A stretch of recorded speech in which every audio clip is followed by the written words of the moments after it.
family life. He is still walking the streets of Rochdale among his victims. That is modern Britain for you. What a damn disgrace. I tell you what, I genuinely am not into, I genuinely am beginning to be embarrassed by this country that I consider great. Can I say a massive thank you to the Drive team this week, to Ryan, to the amazing Jodie, to Amy, and to who's the other one? Yeah. Mosey is great. We love her. She should be famous. She is famous. Listen, Kev is next from 7. Keep it here, 0344 499 1000. Petri from 10. I'm going home because I live there. There. I do live there, but I do pay rent. Anyway, thank you very much, Steve, for listening. Kev is next. Ta-ra. Take care. Bye-bye.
Across the UK, on DAB+, on YouTube, on the app, on your mobile, the home of common sense.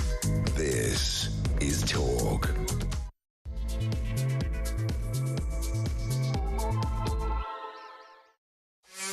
Good evening and welcome to the Political Asylum. I'm Kevin O'Sullivan and it will be my honour to steer you through today's busy news schedule for the next 3 thrilling hours, all the way to 10 o'clock. You know the drill. Get involved, get it off your chest, get on the phone and call me on 0344 499 1000. It's good to talk on Talk, or you can WhatsApp voice note me on the same number and I promise to play your message out. Lots going on. Here's what's coming up.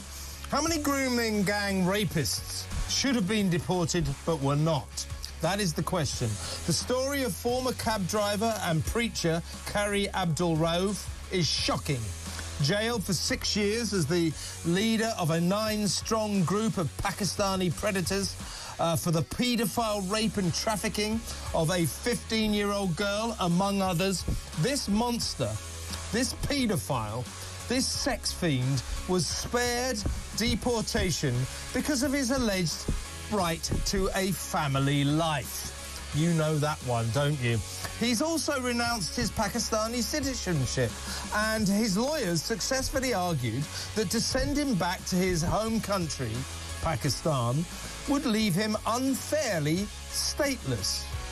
My answer to that would be, who the hell cares? However, he was allowed to stay. As a result, this excuse for a man remains in Britain, a free person walking the same Rochdale streets as his victims. What an absolute disgrace. Your thoughts, please. 0344 499 1000. The question also is, how many more? of these gang rapists, these predators, these Pakistani predators? How many more should have been deported but are still in the country? How many of these people, these excuses for human beings, are still walking the streets? And why, oh why, did the authorities here in this country allow them to stay? This is getting filthier and filthier by the moment. Right now, in Parliament, the MPs are voting on whether to have a public inquiry. More of that later. Of course, if you want a public inquiry, the Prime Minister thinks you're a far-right lunatic.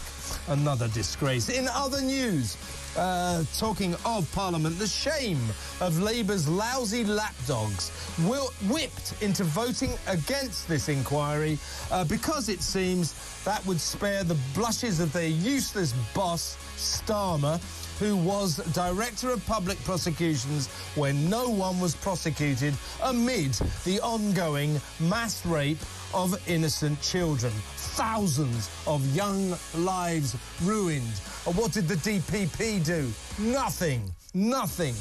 As didn't the police, as didn't social workers, as didn't counsellors, as didn't the authorities. They just allowed this to go on because they were terrified of being branded racist or Islamophobic. We got to stop this nonsense. And as for Home Office Minister Jess Phillips, is she blocking this inquiry because that would alienate the Muslim vote on which she relies for her constituency majority?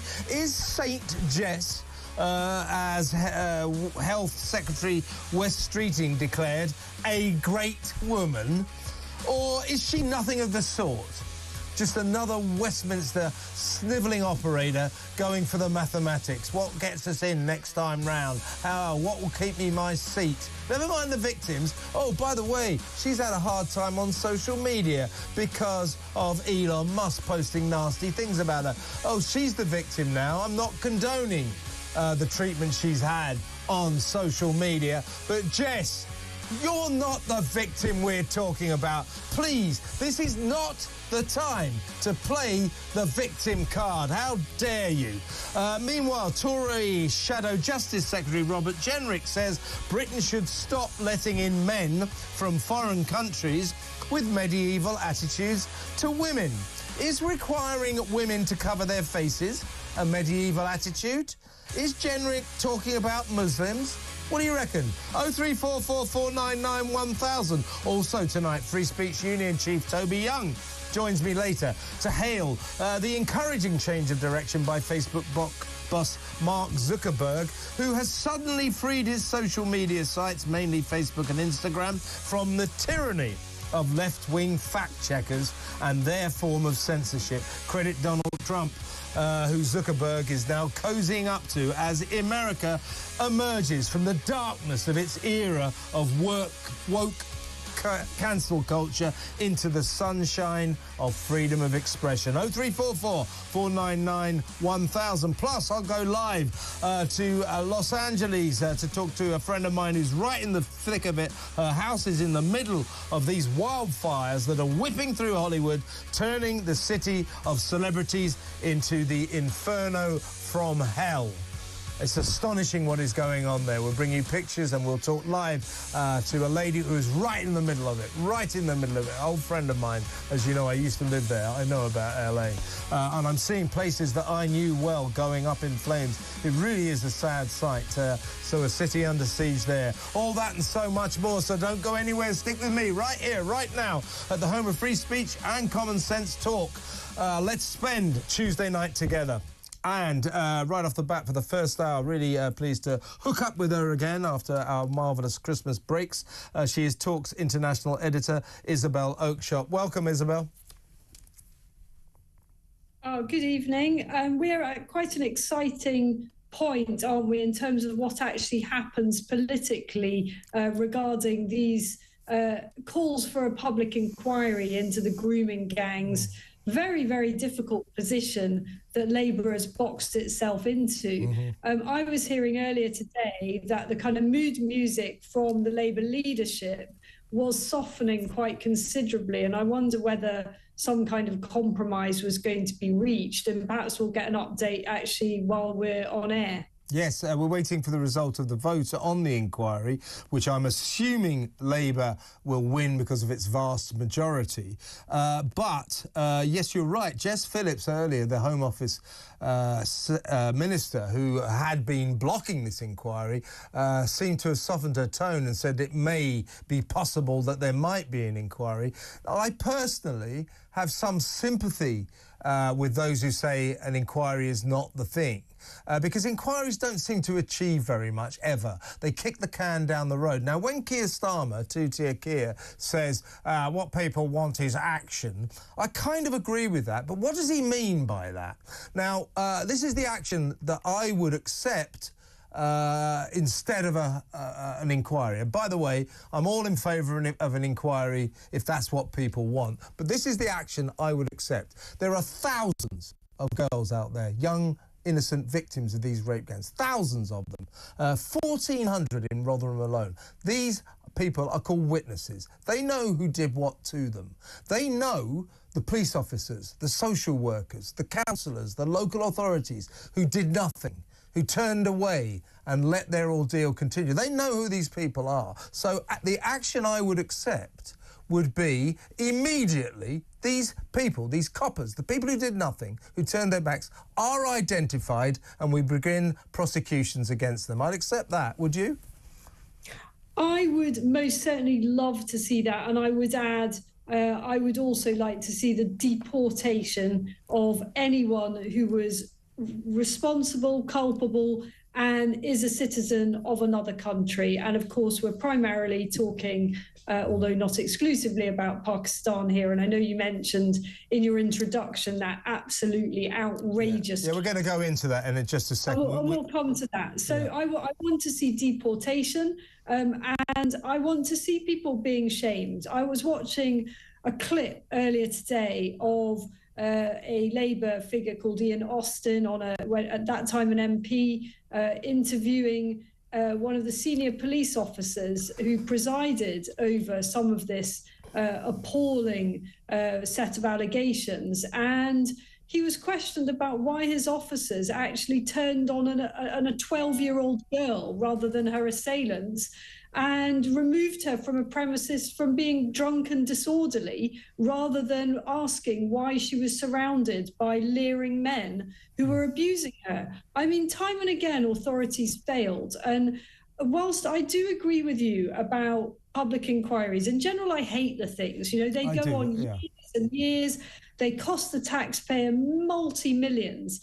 And by the time you actually get the report, people have sort of forgotten what the original thing was, or the children have grown up. It's all too late. So the basis on which I think we should have an inquiry would be that it can only take a year and that multiple investigations operate in parallel. Good idea. Yeah. Give it a time limit. Now, but as I say, what we're really talking about, either really definitive, decisive action immediately, catch the people who let this happen, who turned their backs immediately, or an inquiry. But what we're talking about, by the way, they have, of course, they've just heard they voted no against an inquiry, but I don't think that necessarily means we won't get one in the end. But what we're talking about here, Isabel, and it's very, very important, we're talking about justice for the thousands of young girls who were abused in this disgraceful way, the thousands of young girls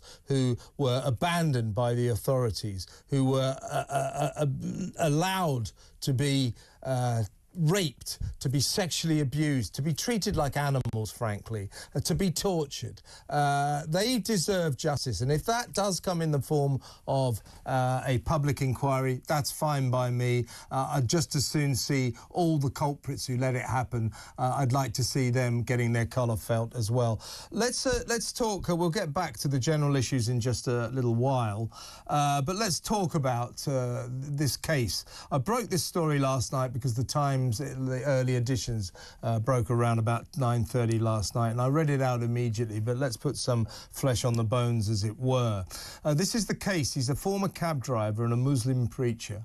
He's a Muslim preacher called Kari Abdul Rauf. He's 55 now. He was the boss of, there he is, he was the boss of a gang of 9 Asian men, Pakistani origin, convicted of sex offences against vulnerable girls in 2012, including, in his case, the rape and trafficking of a 15-year-old girl who he had sex with and then shared her with his mates.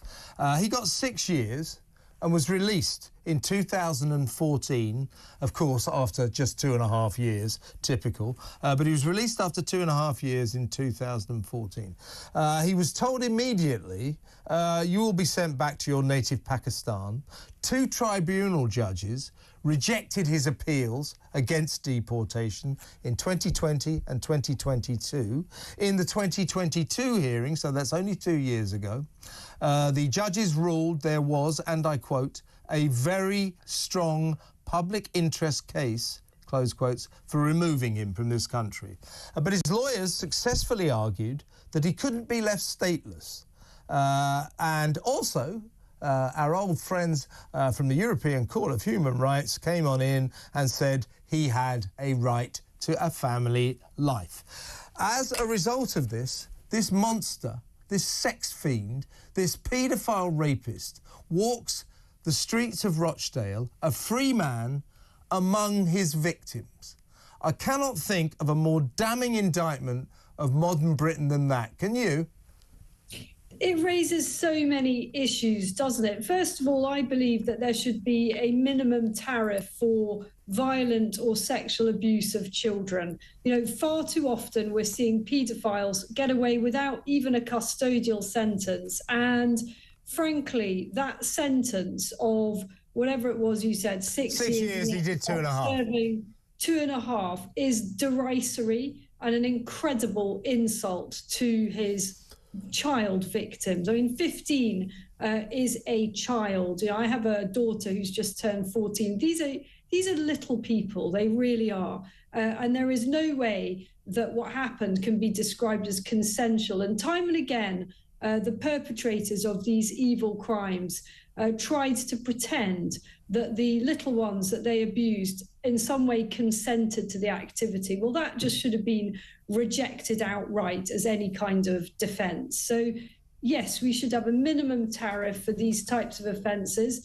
As for people's human rights to a family life, when they commit offences against children and women, those should automatically be negated. And thirdly, we get to our judges, and you and I have talked about this before. I'm afraid they're part of the problem. They just don't seem to be able to see the bigger picture. Yeah, exactly right. And this, the fear in the case of this guy, this excuse for a human being, is that there may be other. Well, it is almost certain there are others like this. People, Pakistanis, who were living here, who should have been deported, but were allowed to stay. And that's half the problem. Well, that's one of the essential problems of the situation right now. It is well known that the perpetrators, these gang rapists, many of them served their sentences, weren't deported, and now walk the streets among their victims. And that is an absolute disgrace. I'll tell you what we'll do now, Isabel. We'll go to break, and when we come back, there's a couple of issues I need to talk to you about. We'll talk about what's been happening in Parliament. We'll talk about two-tier care and why it is that Labour are so reticent really to do anything about this situation.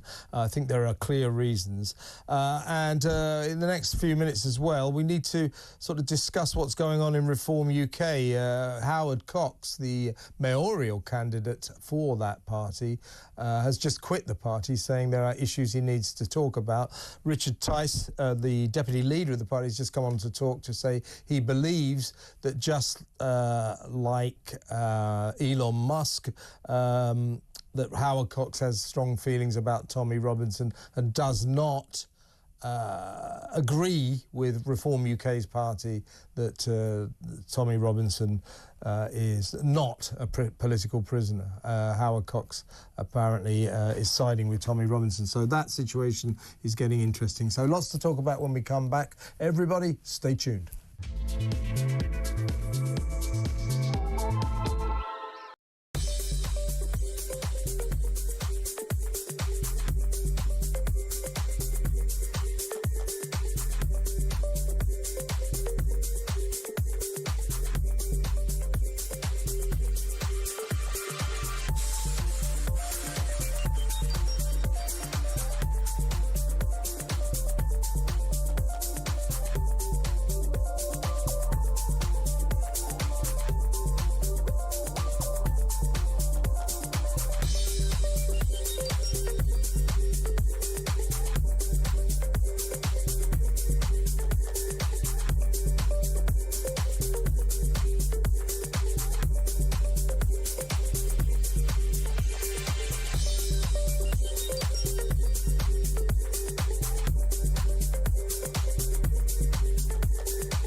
Adrian Boyle, right, who's the president of the Royal College of Emergency Medicine, he's quoted in the Times today as saying people are suffering unsafe and unacceptable care in what has become a regular winter crisis in an NHS that is not set up to cope with demand. So basically he's saying people are going to die unnecessarily. I mean, I don't see that that is in any way acceptable. Something has to be done about it, surely. If people are dying because they're not being seen by doctors in a country like this in 2025, there's something seriously wrong, isn't there? I mean, Wes Streeting says he's ashamed.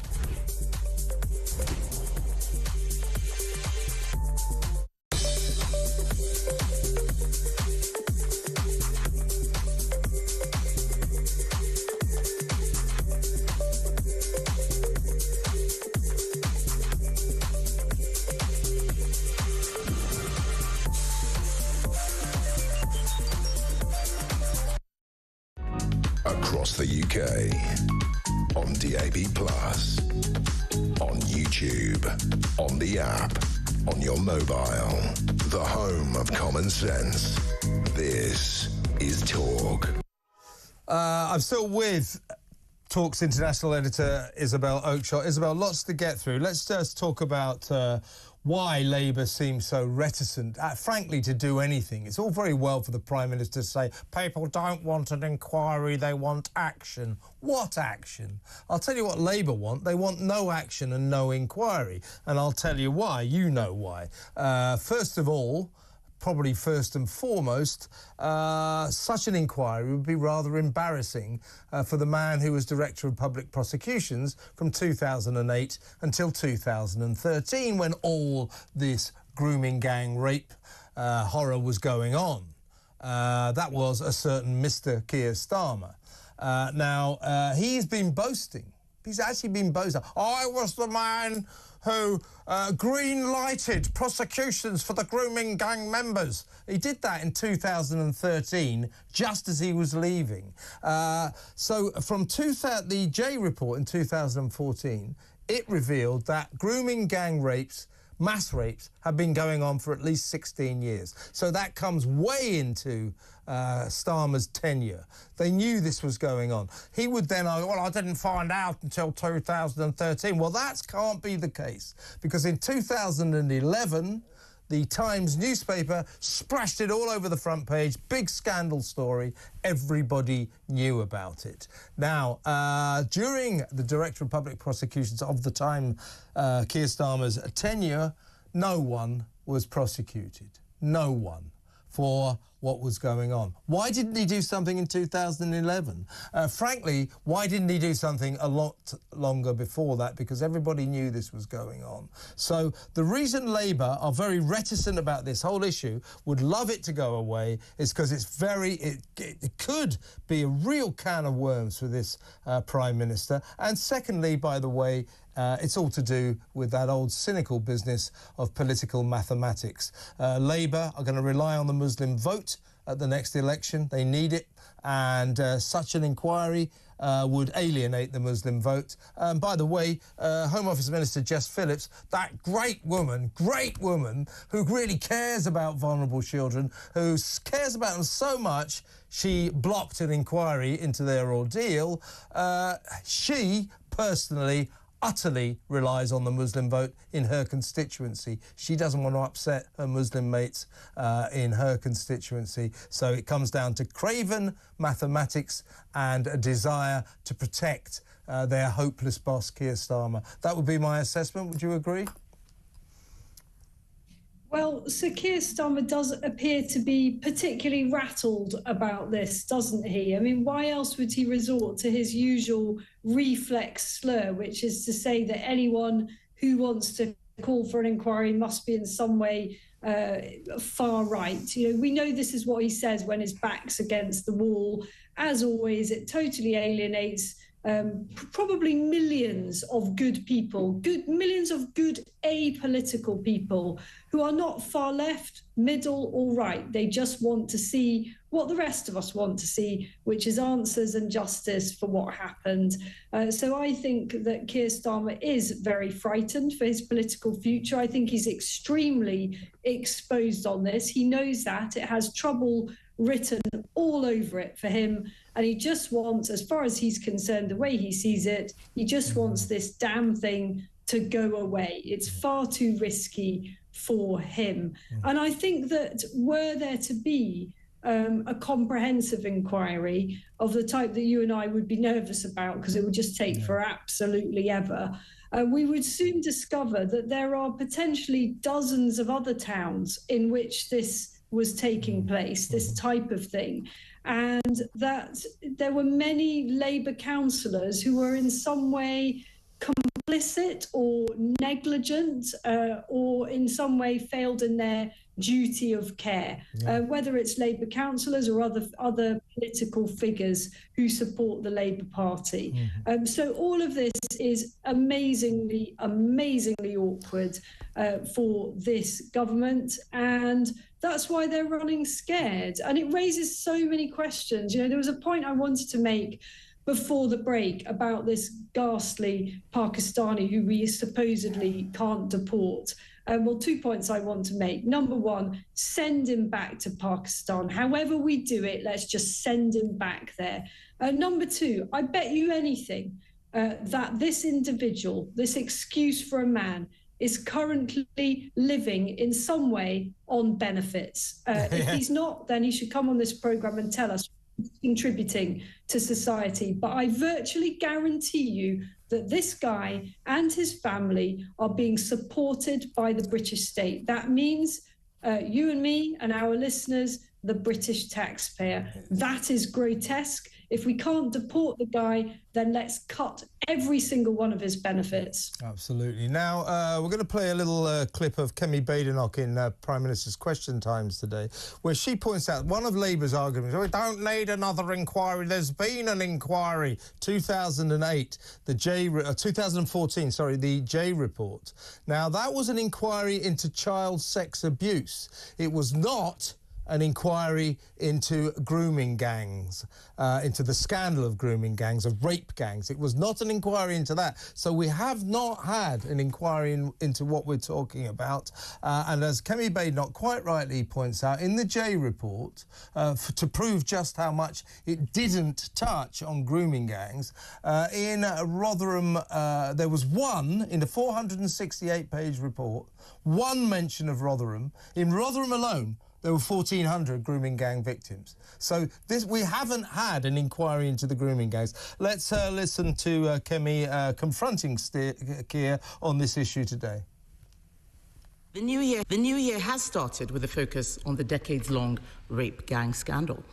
Across the country, thousands of girls were tortured and sexually abused at the hands of men who treated them as things to be used and disposed of, destroying many lives forever. The Prime Minister has mentioned previous inquiries. He is right. There has been an inquiry into child sexual abuse, but it wasn't about the rape gang scandal. In its 468 pages, it mentioned Rotherham just once. Is the Prime Minister confident that we know the full extent of rape gang activity? So, I mean, she's hit the nail on the head there, Isabel. It's not good enough to say we've already had an inquiry, because we haven't. So when Starmer says what people want is action, I want to know what he means by that. Because so far we are just lost in words here. And can I also get your reaction? We're going to play that well-known shot now, the one well-known clip now of Starmer calling us all far right if we want an inquiry. But every person in this country who feels there should be justice for some of these girls with an inquiry, he had the absolute effrontery to call far right. Now, we've learnt today, you'll be interested to hear, that in 2018, David Lammy, the current Foreign Secretary, the joke of a Foreign Secretary, tweeted that it was racist to focus on the ethnicity of the grooming gangs.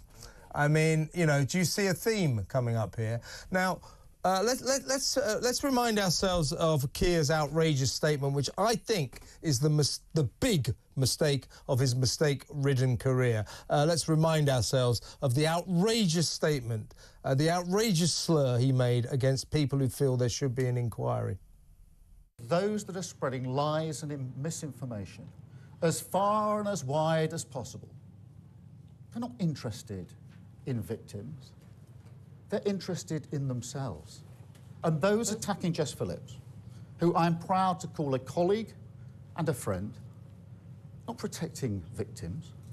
Jess Phillips has done 1,000 times more than they've even dreamt about when it comes to protecting victims of sexual abuse throughout her entire career. What I won't tolerate is politicians jumping on the bandwagon simply to get attention when those politicians sat in government for 14 long years, tweeting, talking, but not doing anything about it. Now so desperate for attention that they're amplifying what the far right is saying.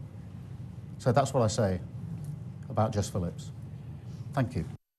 The thing about this, Isabel, as I say, I think that is the worst mistake he's made, for which he will never be forgiven. Decent people all over the country just thinking, well, yeah, an inquiry. These girls deserve justice. He says, oh, you're far right. You're Adolf Hitler. You're a lunatic. Lammy said it years ago. Now, apart from the fact that's ludicrous, insulting and ridiculous for him to say that, it proves that he hasn't learnt from the problem. The reason these girls were abandoned was because the authorities, those in positions of authority, were terrified of being called racist, and therefore they felt that to actually go after these Pakistani guys would somehow be right-wing and racist. He still has the same attitude. He still thinks that if you feel that these Pakistani predators should have the book thrown at them, that we should go after the people who turned their blind eye to the grooming gang scandal, he still thinks that's right-wing and racist. He still doesn't understand the problem. It's unbelievable. It literally beggars belief that this man who leads our country should be so out of touch with how the people that he is supposed to represent feel. You know, I am rarely really triggered by politicians. You know, I spend all my time listening to their verbiage, but that comment actually really gets me because it is so insulting to voters. It's so insulting to all those children who were abused. And it shows that we have somebody at the helm of our country who is unfit for office. I very, very rarely have said that about any prime minister. I've only ever said that, I believe, about Boris Johnson on account of his lying. I now believe that Keir Starmer is unfit to be prime minister because he simply cannot judge things right. He makes time and again precisely the wrong call.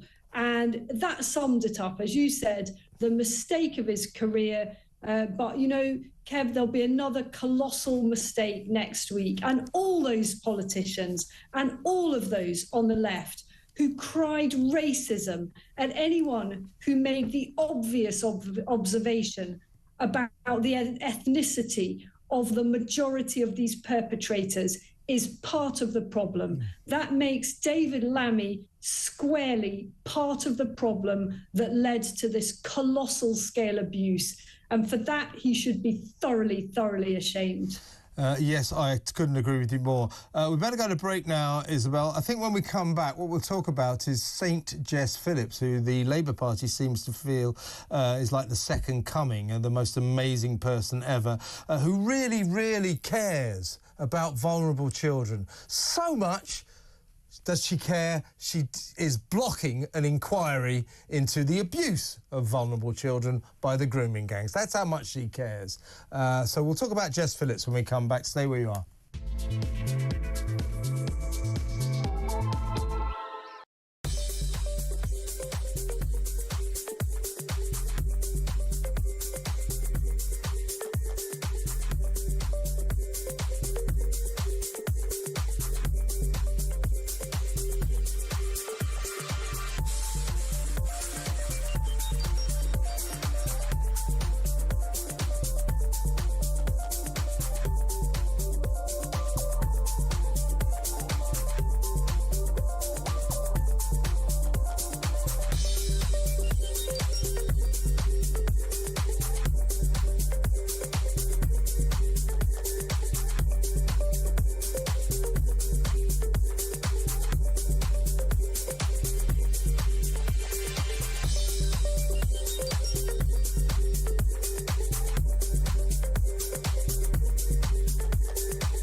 across the UK. On DAB+, on YouTube, on the app, on your mobile. The home of common sense. This is Talk. Welcome back. Now, we've been talking about Keir Starmer, two-tier Keir, and the fact that he's politically tone-deaf, and that's to put it mildly. But if you think Starmer's tone-deaf, which he is, if you think David Lammy is tone-deaf, which he is, check out Keir's sidekick, Jess Phillips, and her pathetic playing of the victim card. But so, for her, never mind the thousands of victims of the grooming gangs, Elon Musk said something nasty about her on Twitter, on X. I think he said that she was complicit in rape and genocide. You may well conclude that's somewhat over the top. But you know, she's a frontline politician. I get stuff like that every day on Twitter. You have to kind of get used to it. So suddenly she's gone all fey and she's saying, oh, it's endangered me. So she's the victim here. Well, Jess, I don't condone the terrible treatment you've had on Twitter, and I don't particularly condone what Elon Musk said about you. But if you think I'm going to sit around thinking, ooh, Jess is a victim here. No, you're not the victim. Anyway, here she is playing the victim card. The things that he's saying are so ridiculous as to initially make me just go, what? But then you wake up with the realisation that that's millions of people that he has said that to. It's not great, and the thing that annoys me the most about it is that it takes up so much bandwidth of my time from a man who knows absolutely nothing about the subject he's talking about. I don't know what Elon Musk knows about it, but I don't know if it's happening on Mars. So there you go, Isabel. From a man, she's just talking about Elon Musk. He knows absolutely nothing about the subject. I don't know what he knows about the subject. So there you go, contradicting herself. But, you know, as I say, no one is condoning the treatment she got, death threats and all that. We've all had that. But no one is condoning that. She's got a certain amount of my sympathy for that. However, you know, playing the victim card, you're the Home Office Minister. You're not the victim here. We're thinking about the real victims. Thousands of underage young girls raped by Pakistani grooming gangs. That's the victims we're talking about. And you got people like, you know, you heard Starmer, I'm proud to call her a colleague, West Streeting, saying, she's a great woman. No, she's not. She's just another Westminster slimeball playing voting mathematics. It's pathetic. Right, you and I are going to slightly, not fully, slightly disagree about Jess Phillips. I actually think she isn't just another slimy Labour politician. Yes, she's left-wing, and obviously that puts her in my bad book straight away. But she is actually a cut above the rest. She is a real campaigner. She works incredibly hard. And I don't actually think she is your run-of-the-mill politician. I also know that she gets a hideous amount of abuse on social media. So against that backdrop, I get that she's probably had a pretty awful time.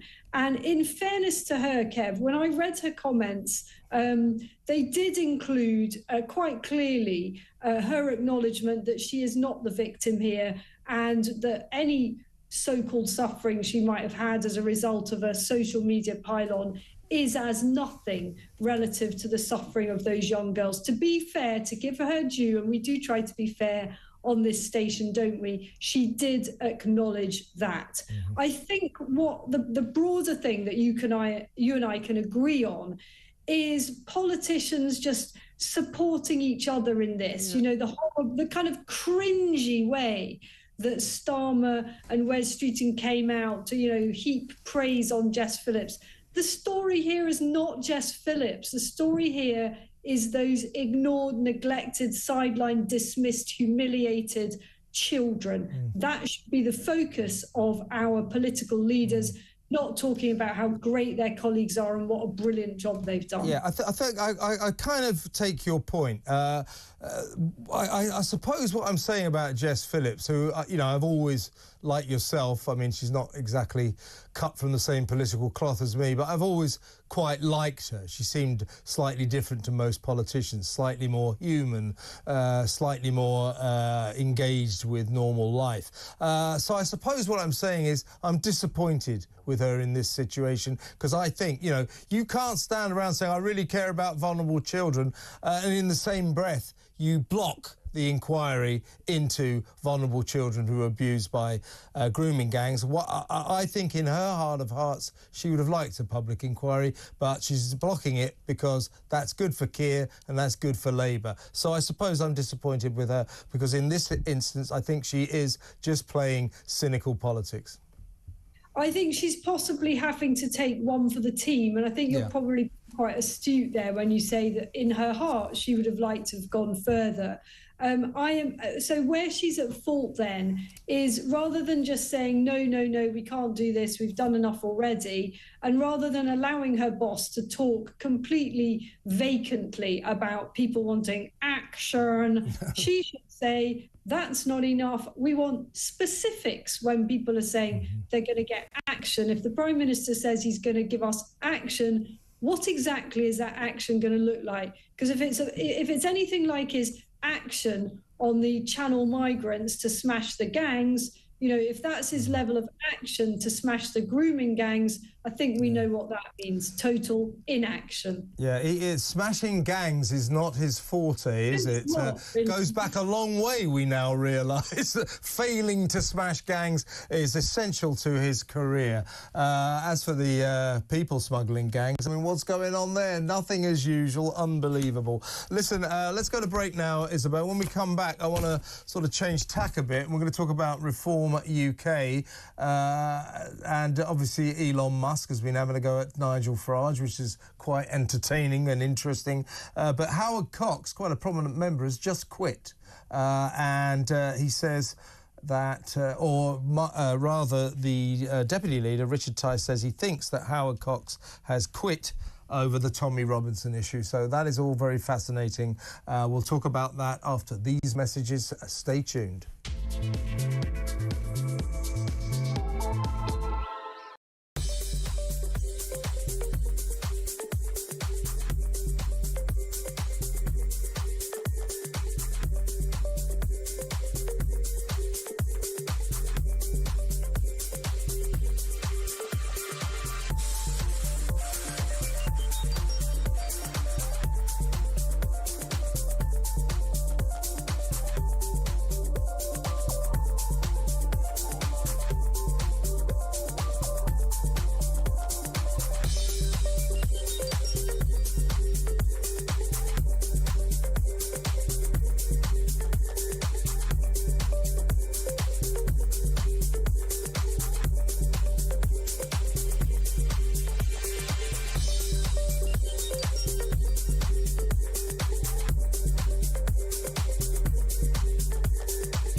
Saturday night, and you lucky people have got 4 of Talk's mightiest personalities in one room. I mean, what could go right? Me, Jeremy Kyle, Michael Graham, Julia, I'm Not Grumpy Tonight, Hartley Brewer and Kev O'Sullivan. Have you seen this?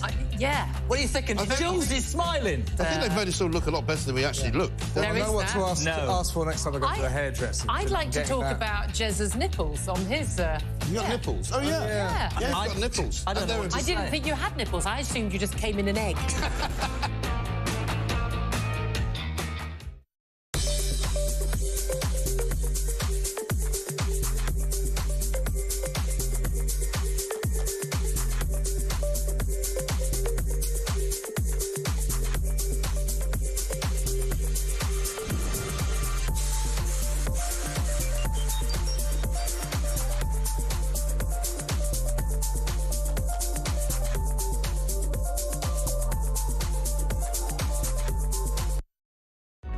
Across the UK, on DAB+, on YouTube, on the app, on your mobile, the home of common sense.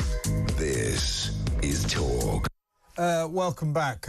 In a little while, we'll be examining Robert Jenrick's contention that we should stop letting men into this country who hail from cultures with medieval attitudes to women. I think the big question there is, does he mean Muslims? We'll talk about that after the news at 8 o'clock. But I'm still, for the time being, excellently with Talk's international editor, Isabel Oakeshott, and things have been happening on the Reform UK front today, Isabel. Before we discuss these events, it's Howard Cox, who was the London mayoral candidate for Reform UK, and I believe stood in as an MP, a potential MP in Dover during the general election, and hauled Reform UK into second place, beating the Tories, if I remember rightly. So he's quite a key member of the party, but basically he's quitting. He's tweeted, after much soul-searching, I have decided to leave Reform UK in the coming weeks. I will reveal my reasons in detail. And here he is making the same announcement in person. Hello, I've decided to actually leave the Reform UK party. There are a number of reasons why I'm doing this, which will come out in the coming months. But the most important thing, by leaving the party, frees me up to talk about a number of political issues without criticism. I'd like to thank everyone who actually supported me in standing for London Mayor in London, and also down as an MP down in Dover and Deal. We should be proud of what we achieved, specifically in Dover, because we knocked the Tories into third place and we came second. So thank you for all your support. I look forward to seeing you in the coming months. Isabel, now the Deputy Leader of Reform UK, Richard Tice, who I believe you may have met, he appeared just about an hour ago on Jeremy Kyle's show, and he said that he felt that the reason, or he thought the reason that Howard was leaving was because of a kind of dispute over Tommy Robinson. That obviously Richard and Nigel Farage have said, look, Tommy Robinson cannot be in Reform UK. It's nothing to do with Reform UK. End of. Some Reform UK members rather like Tommy Robinson and what he stands for, and therefore I think it's made the situation quite difficult. Now, if Howard Cox is going to sound off about that, what are your feelings? And also, of course, this comes on the back of Elon Musk saying Nigel Farage is not fit to run the Reform UK, it needs a new leader, and so on and so forth.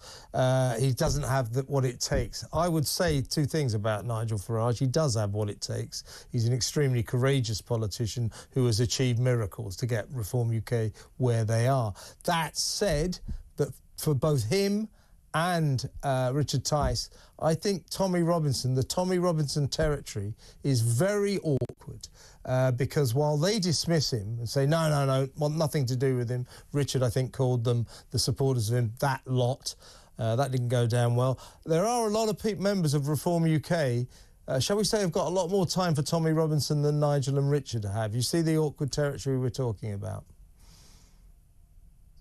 I suspect that if they are Reform members and they nonetheless are very supportive of Tommy Robinson, they haven't actually studied Tommy Robinson's background and his rap sheet, which is very, very extensive. I'd be the first person to sympathise with a political prisoner. You know, you and I have talked at great length on this show about a number of political prisoners in this country. I don't actually think that Tommy Robinson falls into that category. He's done a lot of very, very bad things, and he is not somebody that Reform wants to align themselves with. I don't know if where I genuinely don't know where Howard Cox stands on the Tommy Robinson issue. But what I can say, first of all, I should say I like Howard Cox a lot. I know him quite well. Too. Nice guy. And he was one of the people that was working really hard for Reform during the long years when no one was taking, well, when I say no one, very few in the establishment were taking the Reform Party and the potential it had seriously. And it takes a lot to sacrifice, months of your life to run for office for a political party that no one is really taking seriously. And I think he deserves huge credit for that. He's also been a really powerful campaigner on the fair fuel issue. So absolutely hats off to him for that. And I think that he feels that he hasn't had enough credit from senior colleagues for all the hard graft that he put in. And that was I think he feels that was rather unrecognised. And I think there's genuine kind of pain there. And I think that this is all part of what happens when political parties suddenly take off. You know, the Reform Party is dealing, and this is a very nice problem to have, with literally thousands of new members every week.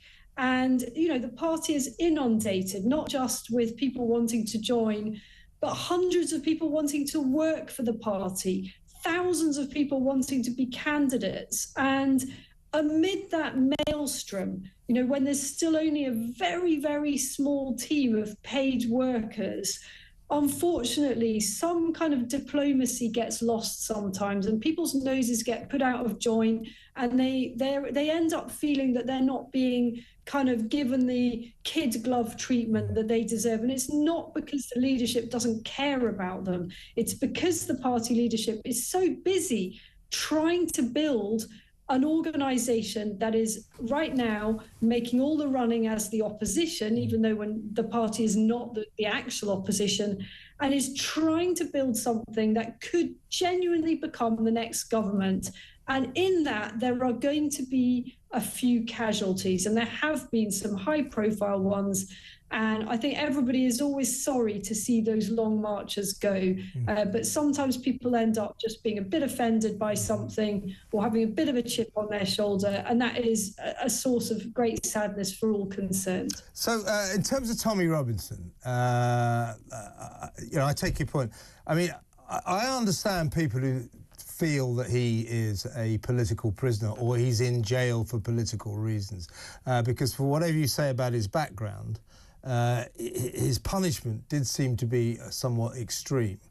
So, there's an argument there. I understand it.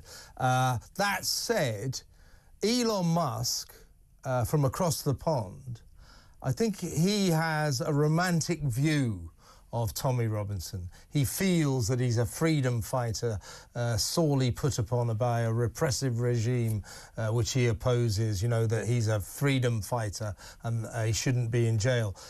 So would you agree with me that that's probably the reason that's caused Elon Musk to send off that tweet about Nigel Farage? Because Nigel Farage, of course, is blocking Tommy Robinson.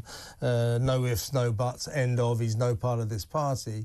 But as I say, Elon Musk has a more romantic view of Tommy Robinson. And would you agree with me that that's the reason he fired off that rather unexpected, shocking tweet about Nigel Farage?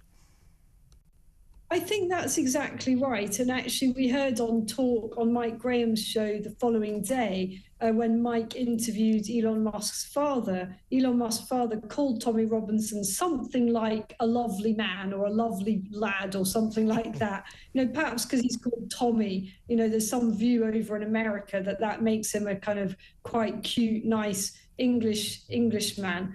He isn't that. And I say this with the greatest respect to Musk, who I'm very glad is taking such a passionate interest in our politics. I genuinely am. Me too. It shows that he thinks it's worth saving here. You know, I'm so glad he's getting stuck in. But just as I don't always get everything right about politics, and neither do you, certainly not about American politics, it's quite difficult, I think, from across the pond to understand the complexities around, first of all, what Tommy Robinson has done in the past, and secondly, about the way he's been dealt with by the authorities, and thirdly, and most importantly, I think perhaps Mr. Musk has failed to understand the political reasons, as well as the ideological reasons, why reform can have nothing to do with Tommy Robinson. It is politically far too toxic for the party to do so. So yes, it's difficult, and no reform does not want to spend its whole time talking about Tommy Robinson. And I think that perhaps Mr. Musk just doesn't fully grasp those kind of niceties. And why would he? He's in America, and you know, he's the world's richest man. He can say what the hell he likes, and he sure as hell is doing so. I mean, he's not a politician. You're exactly right. And don't forget, Americans always had a very romantic view about the IRA as well. They thought that they were courageous freedom fighters, as opposed to people who bombed babies in shopping centres. So it's not an unknown syndrome. But do you think, we haven't got long to go, but I mean, do you think Elon Musk is becoming slightly unhinged? Do you think that maybe even Donald Trump might tire of his antics? I think it would be a very good bet that those two will fall out, and quite possibly sooner than later. You know, neither of them actually need the other, do they? No. So I think probably that will head to the buffers at some point. I don't think he's become deranged. I think he's just mouthing off, you know, and he'll change his mind next week. He's a disruptor, and he enjoys it. You're absolutely right. Listen, unfortunately, we've got to come to the end of this excellent hour, but always a pleasure, Isabel, and we'll meet again tomorrow night. Isabel Oakeshott, our brilliant international editor. Next up, we'll be discussing whether or not medieval culture should be allowed into this country. Stay tuned.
across the UK, on DAB+, on YouTube, on the app, on your mobile, the home of common sense.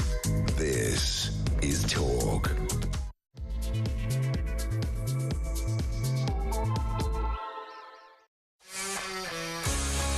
Welcome back. As I was saying earlier, later on in the show, we're going to be going over to Los Angeles, where a friend of mine, Jill Pringle, lives right in the middle of these wildfires.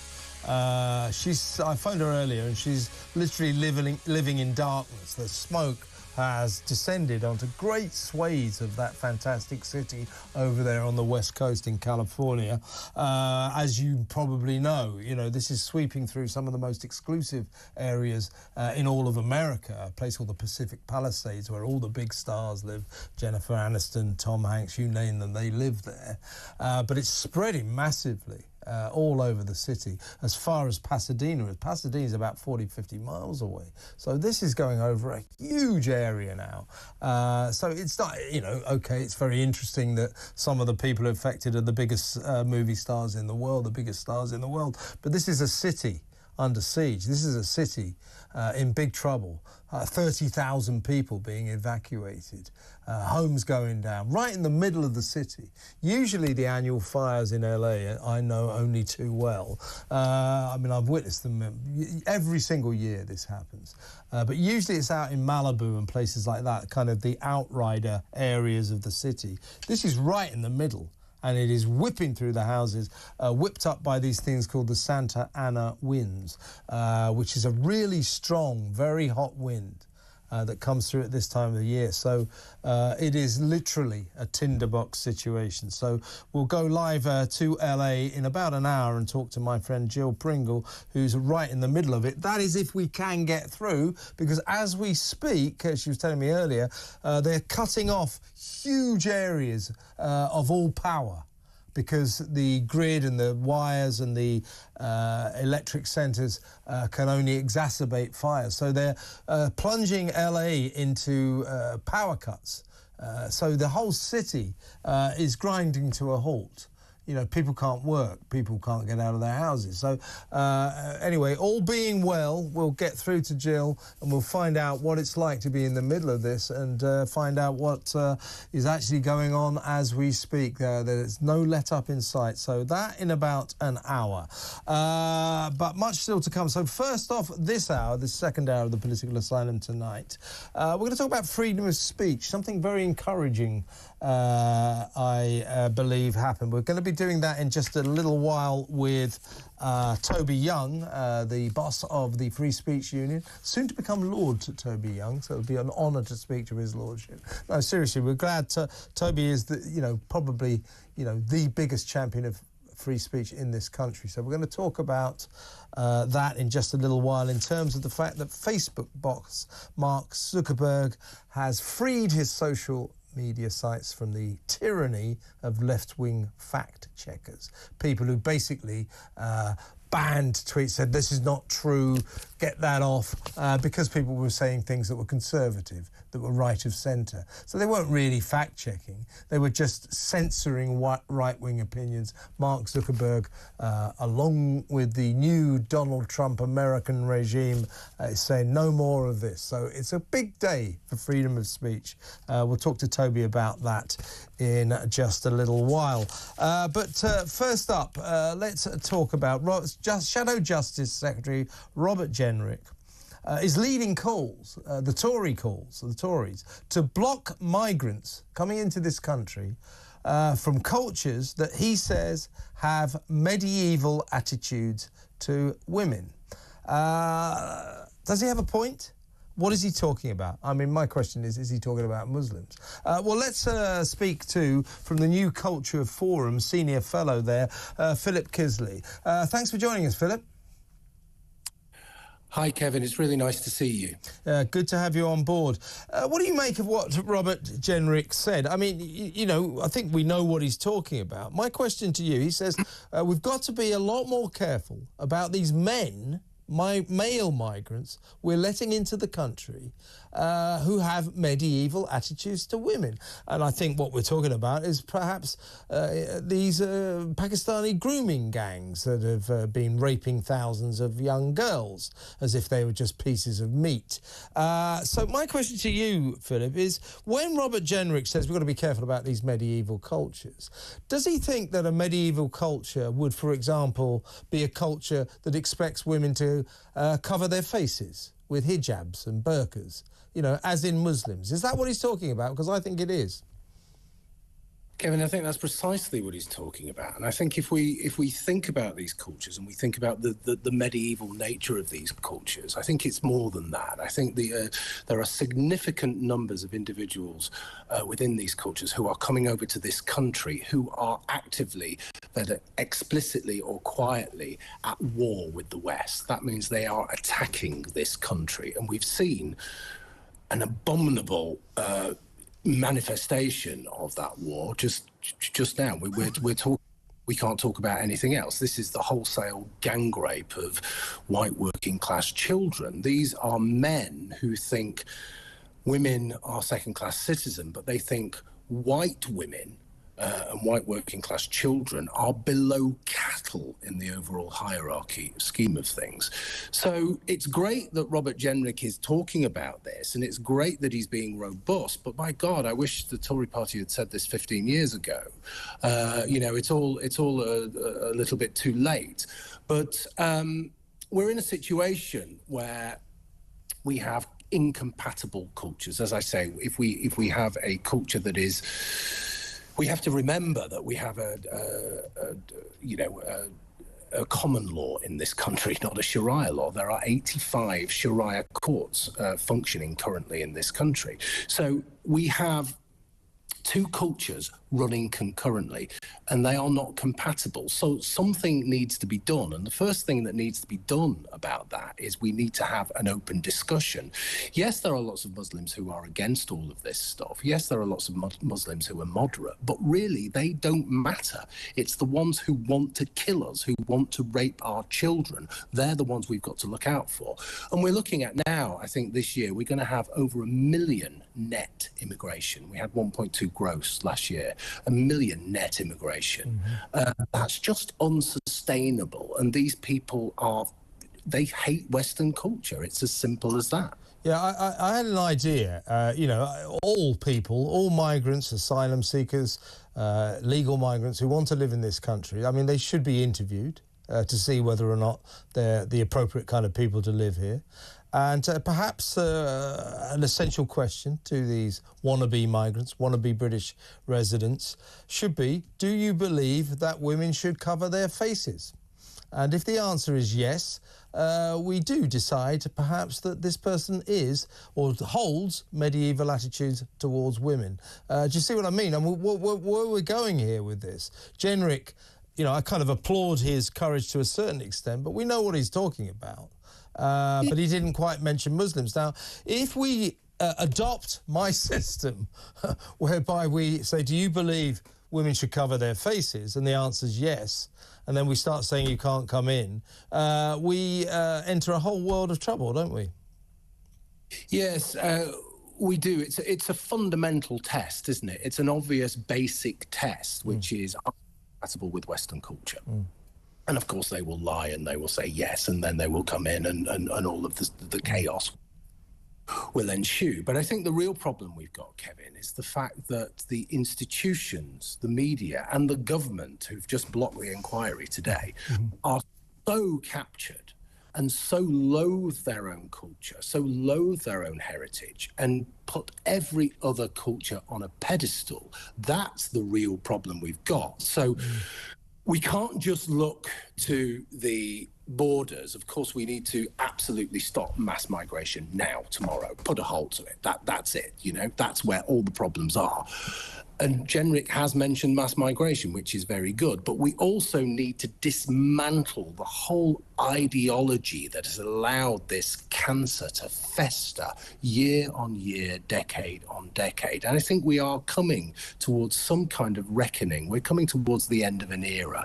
It's taken the wholesale rape, as I say, of white working class girls. We're talking about 250,000 possibly children across 50 towns and cities in this country. And still they're blocking it. Still they're saying no. Still they're saying you're far right if you're concerned about this. But people are really waking up. People incredibly angry, and rightly so. So it's about dismantling all of that kind of stuff. It's about pushing for this inquiry no matter what. And it's about not being frightened of being called racist, and it's about not being frightened of being called Islamophobic. Now, there's just one thing here. I was just looking the other day at the government's anti-terror program. Even the people involved in the government's anti-terror program are frightened of approaching potential Islamic terrorists because they're frightened of being called racist and Islamophobic. What they want to do is just say, oh, well, it's all the far right. And yet 80% on the terror watch list are Islamist terrorists, but they just deal with that. Now, if they don't want to deal with terrorists or potential terrorists, they're not concerned about anything else. They'll push all that under the carpet. So we're in a terrible situation, but hopefully shedding light on this atrocity, this terrible scandal that's happened, will actually make people sit up and demand the reckoning, demand answers. I certainly think that this government is under more siege than it understands at the moment, that people are furious with this. Let's analyse what Keir Starmer said about anyone, and I think this would include millions of people, who feel there should be a proper public inquiry into the grooming gang scandal, because the J report in 2014 was not an inquiry into the grooming gang scandal. It was an inquiry into child sexual abuse, which is a different topic altogether. That was a 468-page report. It mentioned Rotherham once. Rotherham alone had 1,400 documented victims of grooming gangs. So it was not the inquiry that Labour's trying to make out has already happened. Now, all of us who believe there should be a new inquiry, the Prime Minister said we're far right. Yeah, you're hitching your wagon to the far right, and we shouldn't do this. Now, there's two things I would like to discuss about this. First of all, what a ridiculous thing to say.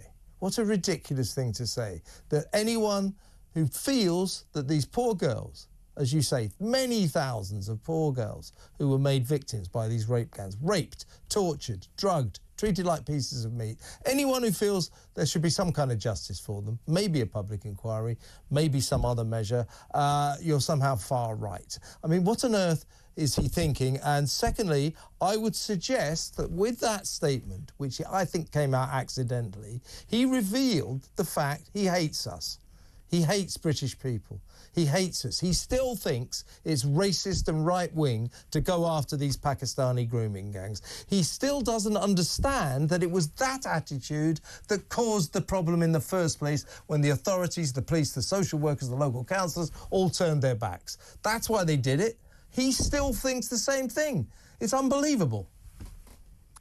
Yeah, in a way, it's kind of, you can trace this back, and you can trace it back years and years and years. And I think about the run-up to Brexit, and I think about the years after that, and how white working-class people were demonised by the left, by the establishment, by the media, by the Labour Party. They were loathed. They were characterised as far right. And the problem we've got, yes, the Islamists hate us, white working-class people, and I'm from a white working-class background, but also the establishment hates us as well. So it's a kind of double whammy in a way.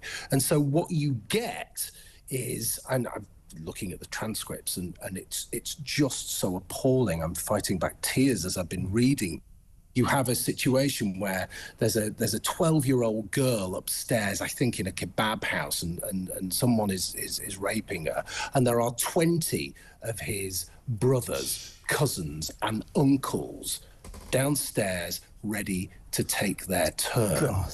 Now, the establishment has covered this up, and this has been going on for years and years and years, and what we have is this cultural relativism that has just left us in a moral void, a moral vacuum, a moral crisis. And when I say we need the reckoning, I think we need the cultural reckoning. We really need to dismantle this ideological apparatus, because it is an apparatus that is working against the British people, and specifically it is the Labour Party working against the white working class, the people it was created to represent. Absolutely. David Lammy, it emerged today in 2018, tweeted that to concentrate on the ethnicity of the grooming gangs was racist and far right. I mean, you know, the ethnicity of these gangs, you know, they were Pakistanis, basically. Very few were not, but the vast majority were Pakistani men. Many of them, to be fair, British citizens, but of Pakistani origin. David Lammy and Keir Starmer thinks that they believe that if we start going, well, the problem is Pakistani men, we're far right and we're racist. In other words, you must not focus on the truth. You must delude yourself, because to not delude ourselves would be to be racist and far right. It's through the looking glass, Alice in Wonderland stuff. This is our government now. Yeah, and what it does is overlook the fundamental motivation of these attacks and these gang rapes, and that is it's racially aggravated. You know, the white girls, and as I say, they're characterised as you know, slags and whores and all of that kind of thing, and they're just there to be used. And there's the implication that in using them, these men, these Pakistani men, are attacking the culture. They're attacking the males in the culture. And what we've got is, just coming back to your original point, we've got this tribalism, this medieval tribalism that is out to destroy everything that stands against it. And we've had, what, I don't know, 20, 30 years of mass immigration, which has been welcoming the country, and if you say anything about it, you are racist. Not only are you racist, your job's going to go, your livelihood's going to go, you're going to put your children at risk, you're going to sell your house. This is why people stay quiet. But we've got to break this stranglehold. We've got to banish this culture of fear. And I suppose, in a way, it's up to people like us, and it's up to politicians like Jenrick and Farage and all of those people to say, look, we're taking a lead. This is sensible. We need to dismantle this stuff. We need to take these people on. We need to demand an inquiry. Yeah. If they've got nothing to hide, there's no reason why they shouldn't have an inquiry. But of course, we all know they've got something to hide. We all know that the inquiry is the last thing that they will allow to happen. But people are just sick of this, sick to the back of this. And I would encourage anybody to go and read those transcripts. Absolutely, they are very, very harrowing. To go back to the original point, I think that we have allowed what some people might call a medieval culture to come into this country in great numbers. Now, it's important to stress that the vast majority of Muslims are like you, me and anyone else. They're just trying to get by, put a roof over their heads, feed their kids. They're not extremists. The problem with the Muslim community, like so many communities, there's always a small, very noisy caucus that tends to lead that community and to cause the problems. So that's what we're talking about. We're talking about, if you like, the extremists, those who want Sharia law, those who fully support, you know, women covering themselves head to foot because they must not be looked upon by craven men and all this nonsense. Those are the people who are the problem.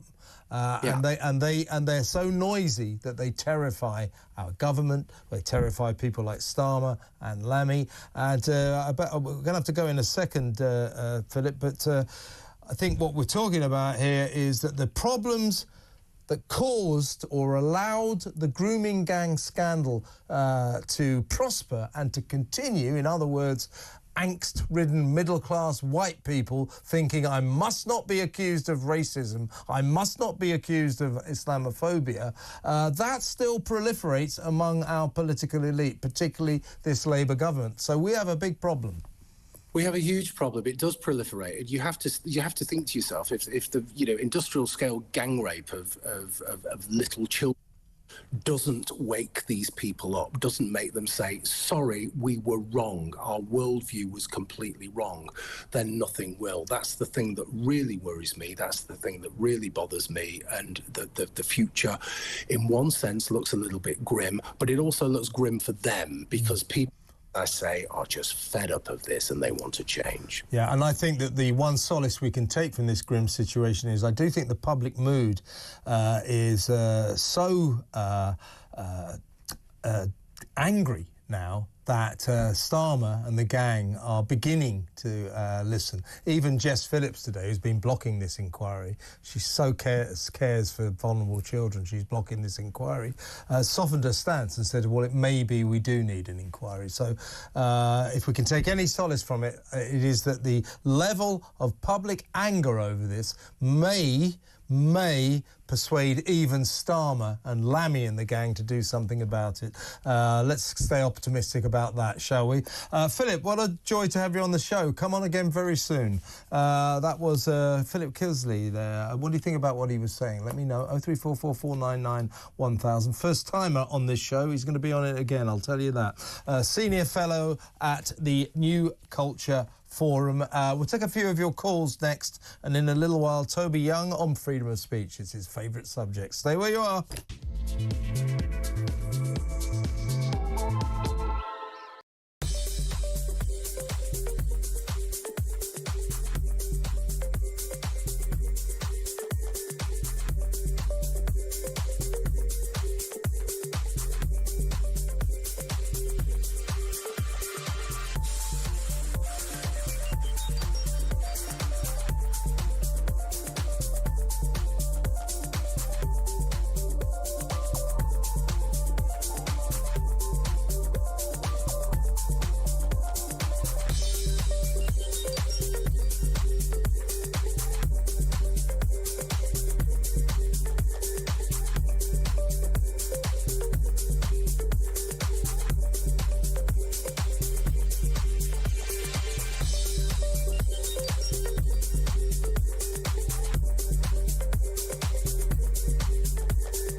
If you aren't ready, that's your choice, my friend. I just wondered whether there was a response from you to that. I wasn't aware of that, and I'm sad to see how it go. He and I have worked very closely over the, first of all, the London mayoral campaign and then the general election campaign. But he's taken a different stance on, I think, this Robinson issue. And so, in a sense, we just agree to disagree. And it's as simple as that.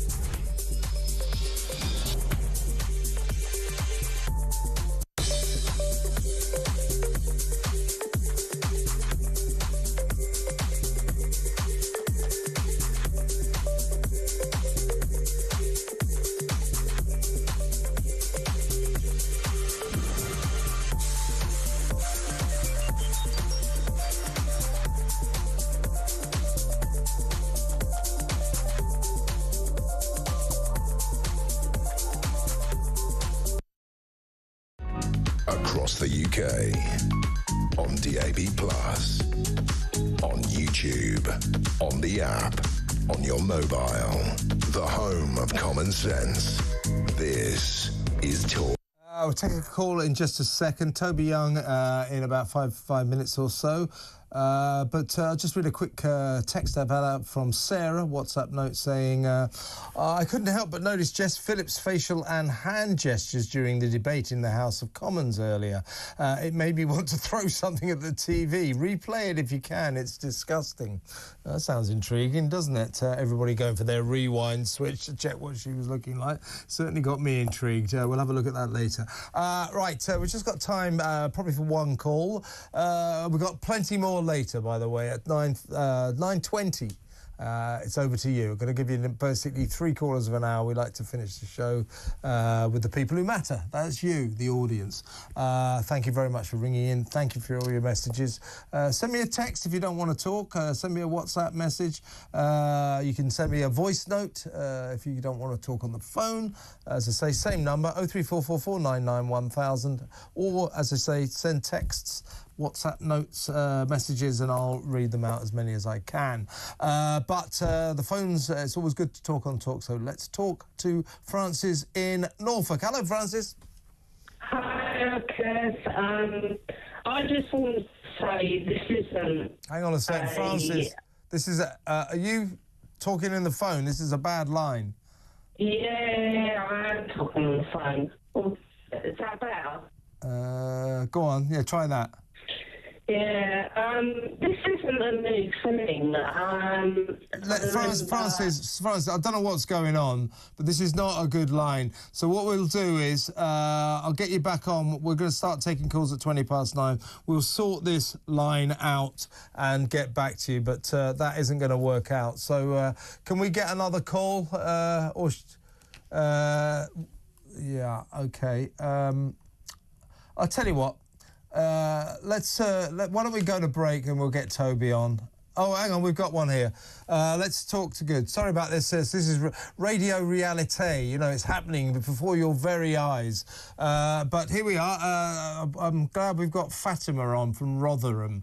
Fatima, I saw your message. You said the message I've got from you is more Muslims need to ring in because the Talk narrative could be damaging. So I take that point. What would you like to say about that? I mean, I just want to add and say that I'm really confused what the race and the religious background of these men have got to do with it. Now, this is the problem, because you keep mentioning... Well, they're Pakistanis. They're Pakistanis. Yeah, they're Pakistani. And guess what? Men abuse women. White men abuse women. Black men abuse women. Every single... Yeah, but you would understand that considering nearly all these rapes were done by men of Pakistani origin, that is a relevant fact to talk about, don't you think? So you're telling... You think we shouldn't mention that they're... You think we shouldn't mention that they're Pakistani? Isn't it relevant when there's white pimps in the UK, when millionaires are trafficked... Oh, well, no, hang on a second, Fatima. So what are you saying? No, you said... No. Why shouldn't we mention... Why should we not mention that the perpetrators of these vile rapes, mainly of the underage girl, thousands of...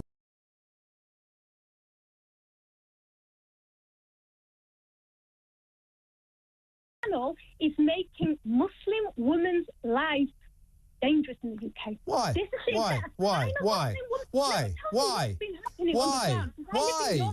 Explain to me why.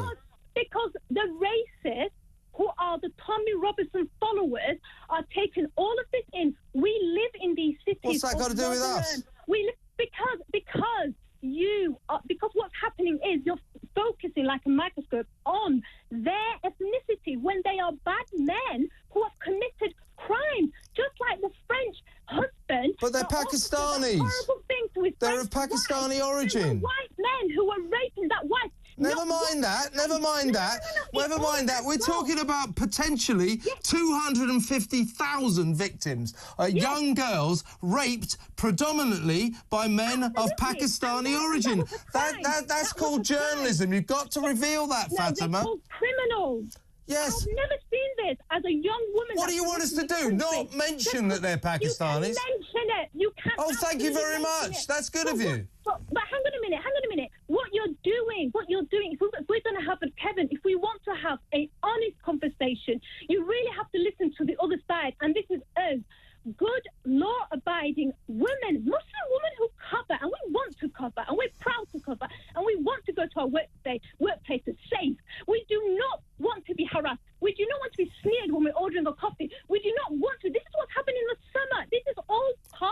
talking about underage girls being raped by grooming gangs. Okay, here. let me get to that. We're not talking about Muslim women. Yeah, we're talking about one of the most disgusting crimes, mass crimes in the history of this country. Brown girls and black girls' safety don't care. Hey, don't care. That don't matter. So don't you understand? That's not the issue, though, is it? Yes, it is the issue. No, it isn't. No, it isn't. You're changing the goalposts. Kevin, I've listened to your radio show. I've listened to Isabel speak. I've listened to all of this. What's happening is, of course, you can talk about the racial background of these individuals, but the fact is, it's been heightened to such an extent that it's their background, the religion, the medieval, all of this. Well, don't you think we might be entitled to conclude there may be something in their backgrounds of these men that make them do what they did? Kevin, that's the racist part. There is nothing in Pakistani culture that teaches... Well, why are these guys all doing this, then? Because they're bad men. They're bad men. And let me tell you something. They're not from Africa. They're not from Australia. They're not from America. They're from Pakistan. Yes, but those men also... That's a very relevant detail, isn't it? Kevin, I am shocked that you actually believe this. There is Believe nothing... what? Yeah, there is something inherently... All right, okay, Fatima. There is nothing... Fatima, stop just talking. Right, listen to me. Look, you say, I believe that. What do I believe? I believe, what I know is... No, will you let me finish a sentence, please? It goes like this, that we know that the vast majority of these grooming gangs who systematically raped and tortured and sexually abused thousands and thousands of innocent young girls were predominantly of Pakistani origin. That has got to be mentioned. Yeah, but you just said, isn't there something? And that's a bit what I'm trying to educate you in. There is nothing... So there's nothing to do. So we should just extract the fact that they're all of Pakistani origin. Just forget about that. Not even worth talking about. What good does that do, Kevin? I think it does a lot of good. No, please, let me just finish what I'm trying to say. They are criminals. But in Islam... You cannot even, as a man or woman, it is simple to forget rape, the criminal rape. It is simple. Well, they're not very good Muslims then, these guys, are they? It is simple to have sex outside of marriage. Are you okay? There is nothing in Islam that allows it. Whereas we think it's great. Hang on a minute. Let's just deal with Islam first. Islamophobia is growing for this particular reason. Their hatred, that thinking that well, you know, the point is, Fatima, I've got to go now, but we've got a problem here, and the problem is that the vast majority of these grooming gangs, these rape gangs, were men of Pakistani origin. That needs to be discussed, and we need to find out why these men were doing it. Is it to do with their culture? It seems to me it possibly is. Listen, Fatima, interesting call. Thank you for ringing. Call me again by all means. Fatima in Rotherham there. Oh, well, there you go. What do you think? 03444 499 1000. Toby Young next.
across the UK.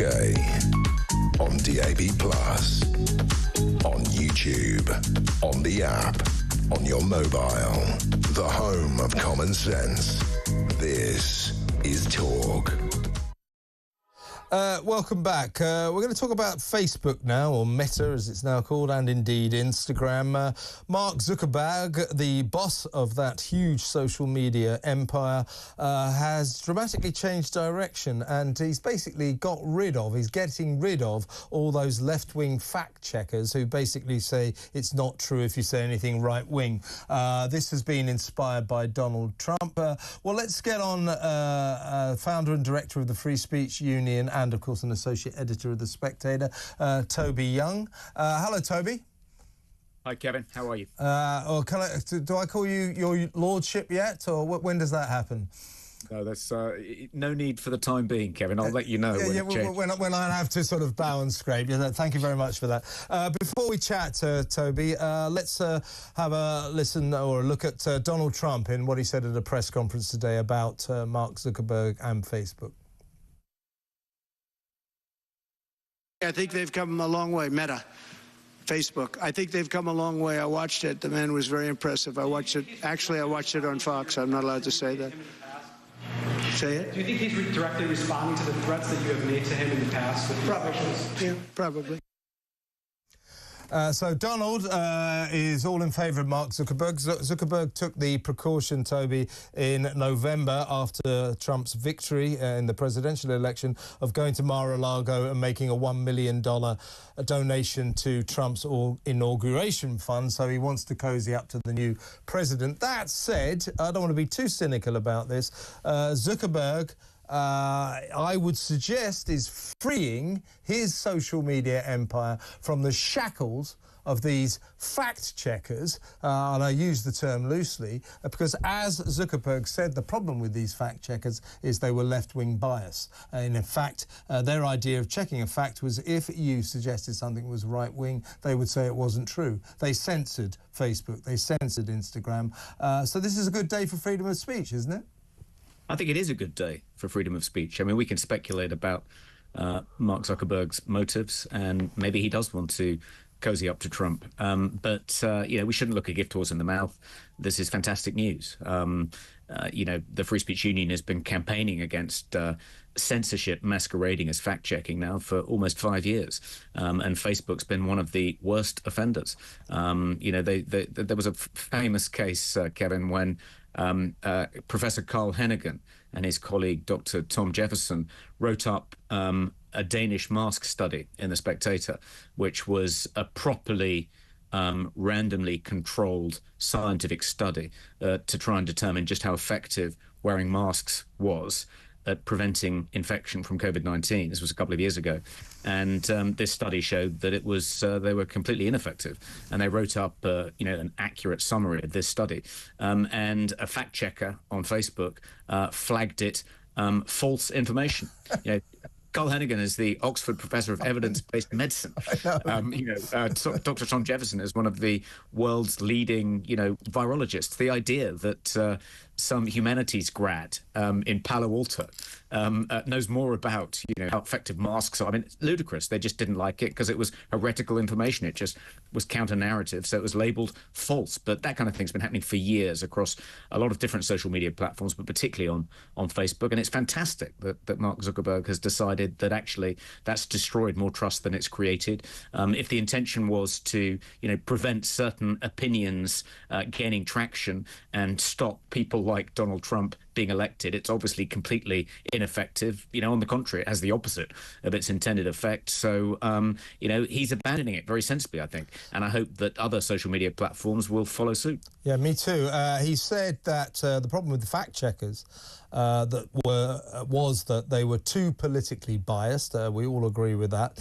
And dumping them will get rid of, and I'm quoting Zuckerberg here, get rid of a bunch of restrictions on topics like immigration and gender that are just out of touch with mainstream discourse. And there's this feeling that Donald Trump's triumph in the election is somehow, I mean, I've been talking to my American friends over there, that they feel like they're emerging from this era of darkness, this era of cancel culture, where if you suggested that a bloke in a dress was not a woman, your life would be ruined, you'd be cancelled. There's this feeling that Donald Trump is sweeping that all out of the bin, and there's a new feeling that a new lightness is descending on America, and obviously Zuckerberg's,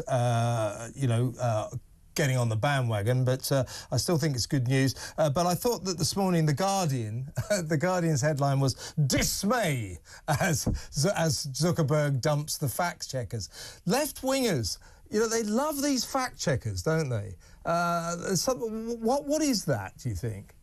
Yeah, I think I know what it is. It's essentially a boondoggle. So the left, rather than kind of make an honest case in the public square for the policies they believe in, they prefer to prosecute the argument by claiming that they're right and the other side have just got it wrong. They've just been misinformed. And that's why they're trafficking in misinformation and disinformation, why they're getting their facts wrong, because there is only one correct, factually accurate point of view, and it's the radical, progressive, woke point of view. And anyone who disagrees with it is just factually wrong. It's a kind of rhetorical device they've been, using now for a long time to try and discredit and smear their opponents, to try and shut down debate, to try and make their values, their policies unchallengeable. And I think people have just finally woken up to it. They realise that when, something is labelled mis or disinformation or even hate speech by, a Guardian columnist, what they mean is this is a point of view that I, as a upstanding member of the radical progressive left, disapprove of. It's not actually inaccurate or factually wrong. It's just something they disapprove of, and they're just pretending. They're engaging in this pretense for years that it's all about being accurate and being factual, being evidence-based, being led by the science. We're led by the science. Our opponents are culture warriors. It's balls, and I think people have finally woken up to that fact. Yes, indeed. The big question that people like you and me always asked is who checks the fact checkers? In terms of what you've just been talking about, it is, of course, alive and well and living in the BBC in the department called Verify, which has this disarming habit of getting all of its facts terribly wrong. Recently, it failed to distinguish between acres and hectares when it was dealing with the rural inheritance tax issue. I mean, that's how bad BBC Verify is, but they have this department that will tell you you're wrong if you happen to be conservative.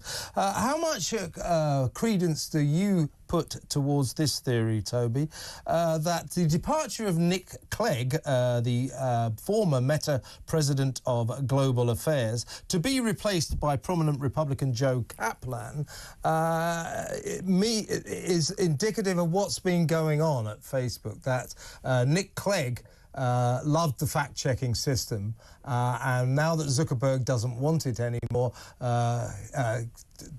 Clegg has been dispatched towards the horizon, clutching his $18 million worth of share sales. But I think that we can deduce that Zuckerberg felt that in Trump's America, this fact-checking system endorsed by Nick Clegg was not for him and not for Meta anymore.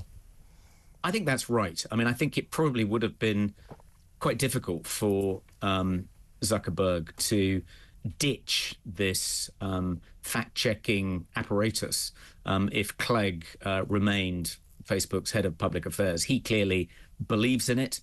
He's been a great exponent of fact-checking. He's very much one of these people who pretends that there is no fundamental disagreement when it comes to core values between, say, Reform, the Conservatives, Labour, the Lib Dems. It's just one side is just factually right, led by the science, evidence-based, and the other side are just kind of denialist lunatics. That's been very much kind of Clegg's kind of rhetorical strategy now for years. So I think it would have been difficult for Facebook to abandon the fact-checkers. But I do worry, Kevin, what's going to happen to these fact checkers? I mean, this was their kind of, this was a huge source of income for them. A lot of fact checking organizations worked for Facebook. They had contracts with Facebook. There are large companies. I mean, the censorship industrial complex, is financially dependent on social media platforms like Facebook, paying them huge sums of money to kind of sit there in their basements, kind of trying to smear anyone on the right as kind of false or misleading. I had this idea, Kevin, that I would pretend. I would for a kind of stunt. Like, you get a group of people to pretend they're from a kind of recruitment agency from the North Korean state, and you approach kind of all these unemployed fact checkers and say, "Can I interest you in a job working in the North Korean media?" And I bet half of them would say yes. They'd bite your arm off because people aren't employing them at Facebook anymore. Right up their street. One last question, Toby. Thanks very much for coming on. Always good to talk to you. Obviously, as I said earlier, America does seem to be awakening from this kind of dark era of cancel culture, extreme wokeism as promoted by Biden and Kamala Harris. We have a problem here. We alone in Britain seem to be the only country that hasn't swung right. We've swung left. Do we expect that the process of emerging from wokery, which I do see encouraging signs of in this country, will be somewhat slower, somewhat hampered by Starmer and the gang? There's no doubt about it. I had a meeting with all my staff at the Free Speech Union earlier today, and we currently have over 230 open cases. Membership has exploded since July 4th. It's gone from 14,000 to 24,000 members. And people are, justifiably terrified that the police are going to knock on their door because of something they've said on, Facebook or X or whatever.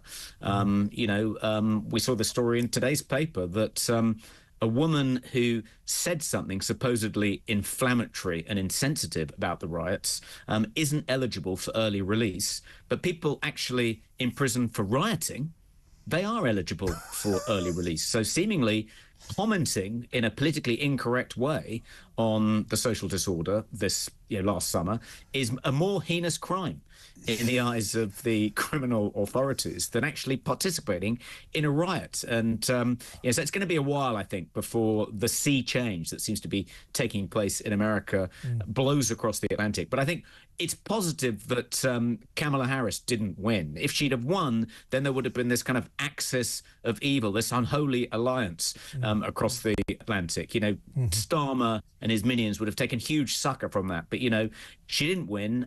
Trudeau's gone.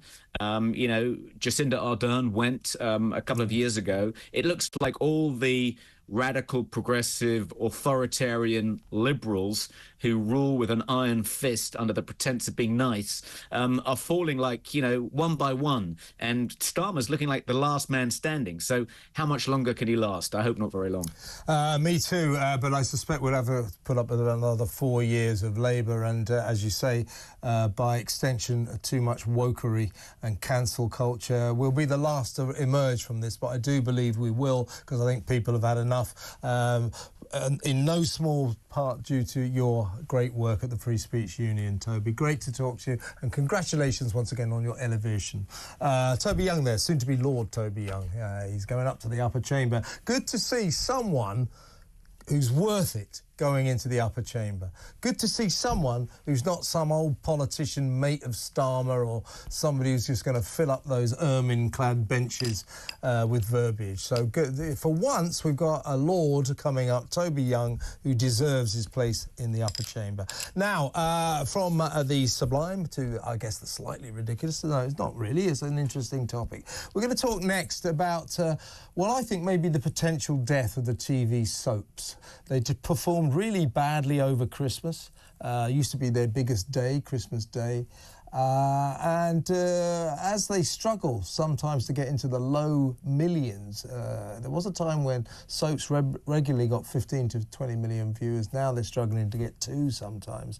And I wonder whether perhaps the era of the soaps, the TV soaps, might be coming to an end. We'll talk to Hannah Hope from The Sun on next on that. So stay tuned.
I've got a feeling that Labour will eventually allow this inquiry, and I think they'd be well served to accept it today, because the public are now on side with an inquiry without any doubt at all.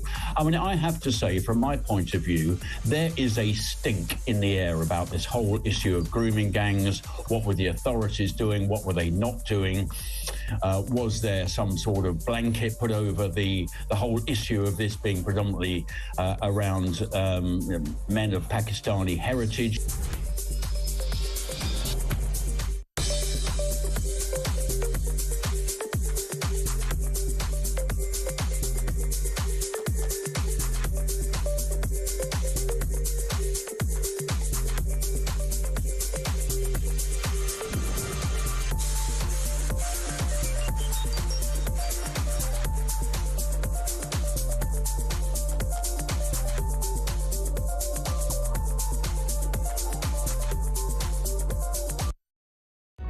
Across the UK, on DAB+, on YouTube, on the app, on your mobile, the home of common sense.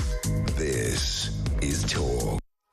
Welcome back. We were going to talk about the soaps and how much time they might have left. TV soaps, are they on their last legs because they performed really, really badly at Christmas?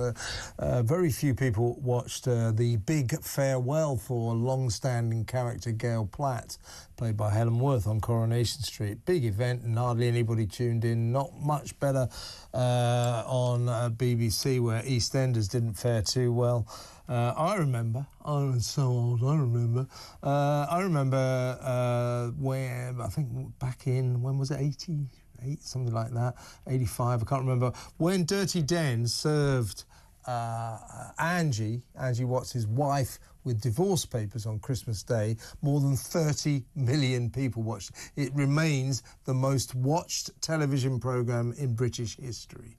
What a soap. Now they're struggling to get 2 million, sometimes around about 1 million. So I do think they're on the last legs. However, there's a bit of a problem. We can't get hold of Hannah Hope from The Sun on Sunday. She's the showbiz editor there, normally the most reliable of girls, but something's gone wrong tonight. So we'll save that for another day. What the hell? Hardly important breaking news, is it?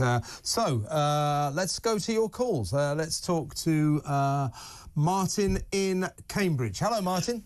Hello, Kevin. Well, the other night I calmed down, so I couldn't give you a rant. Oh. Well, I'm really in the mood tonight. Okay, so, rant away. Yeah, well, the basic thing is, Kevin, is that we need a royal commission into policing, right? Yeah. So we have a full root and branch analysis of the corrupt, pathetic criminal justice system, right? Yeah. And then you get to chair it, Peter Blexley.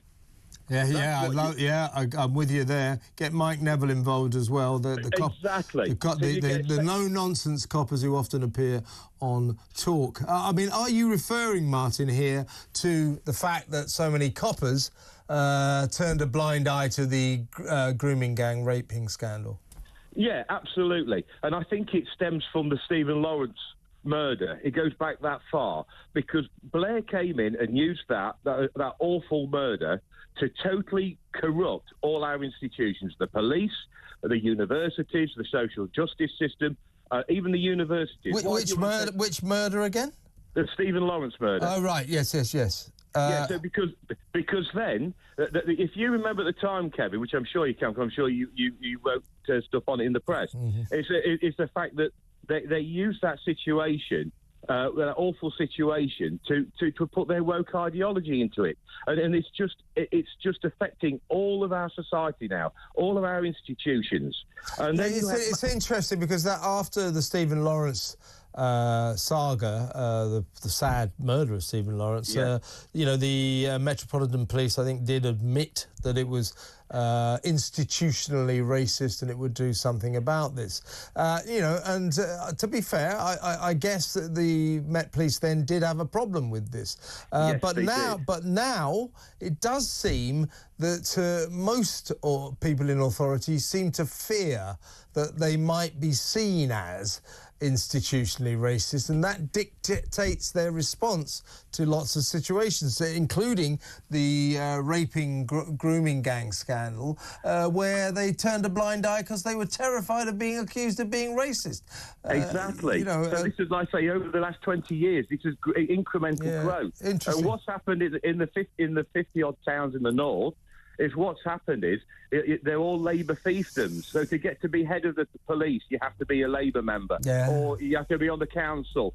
You have to be a Labour member. You have to be head of social services. You have to be a Labour member. If you have to be head of safeguarding, you've got to be a Labour member. And it's basically all connected. They're all covering their own arses, and it is absolutely outrageous. Yeah. And I think if you did a police was on the policing, what would happen is they would all start talking like chatting away like canaries, because they're all going to try and blame everybody else. Yeah, it's possible. I was just a bit. I was a bit worried about these royal commissions and inquiries and public inquiries. They go on for years, and they never really seem to achieve much. But I do agree with you. Something has to be done, Martin, about the authorities generally, and particularly the police, because the police aren't doing their job. Martin, good rant. Good to have you on. Call me on any old time. Martin in Cambridge there.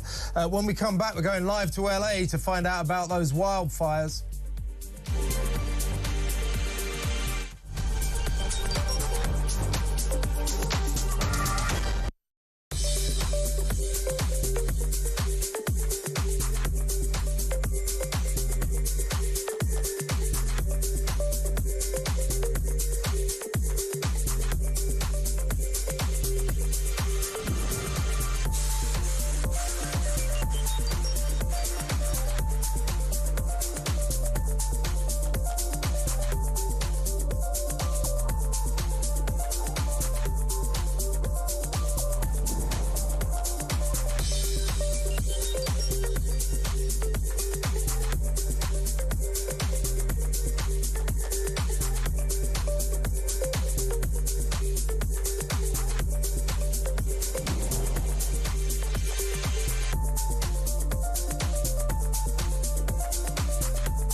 Across the UK, on DAB+, on YouTube, on the app, on your mobile, the home of common sense.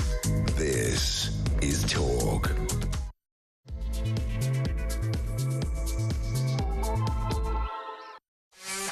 Well, welcome back. In just a second, we're going live to LA to talk to my friend Jill Pringle, who lives in the middle of it all.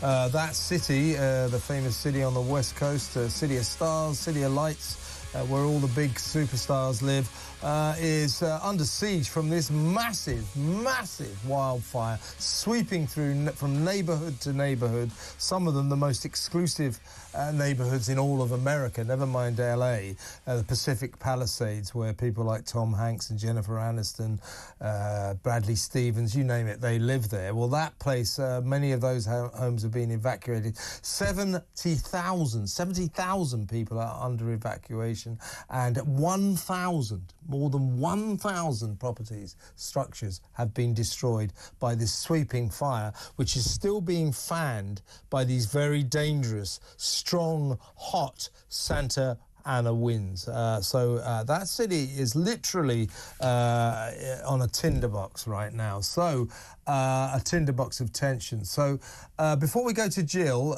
here's a little clip of just a little snapshot of the horror that is going on there.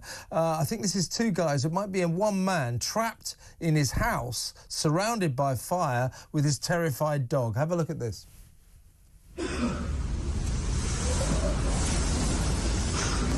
Hi. Just be okay? You gonna be okay? Hi?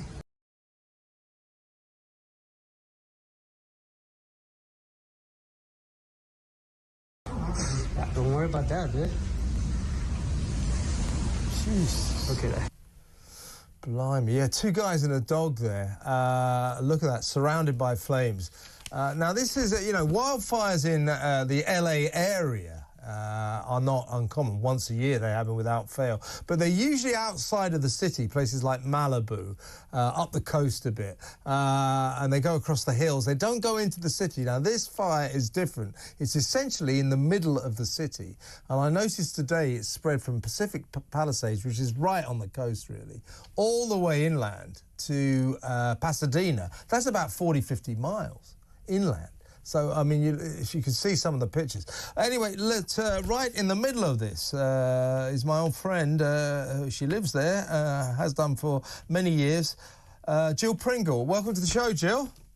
Hi, Kevin. Thank you for having me on. Sorry it's under such unfortunate circumstances. Well, yeah, you stay safe. But tell us, I mean, as you know, I lived there for quite a long time, and I've seen the fires. But I've never seen anything like this. This is extraordinary, and it's in the middle of the city, isn't it? And you were telling me earlier that they're cutting off the power. We've just about managed to get you in order to stop the spread of the fire via electricity centres and places like that.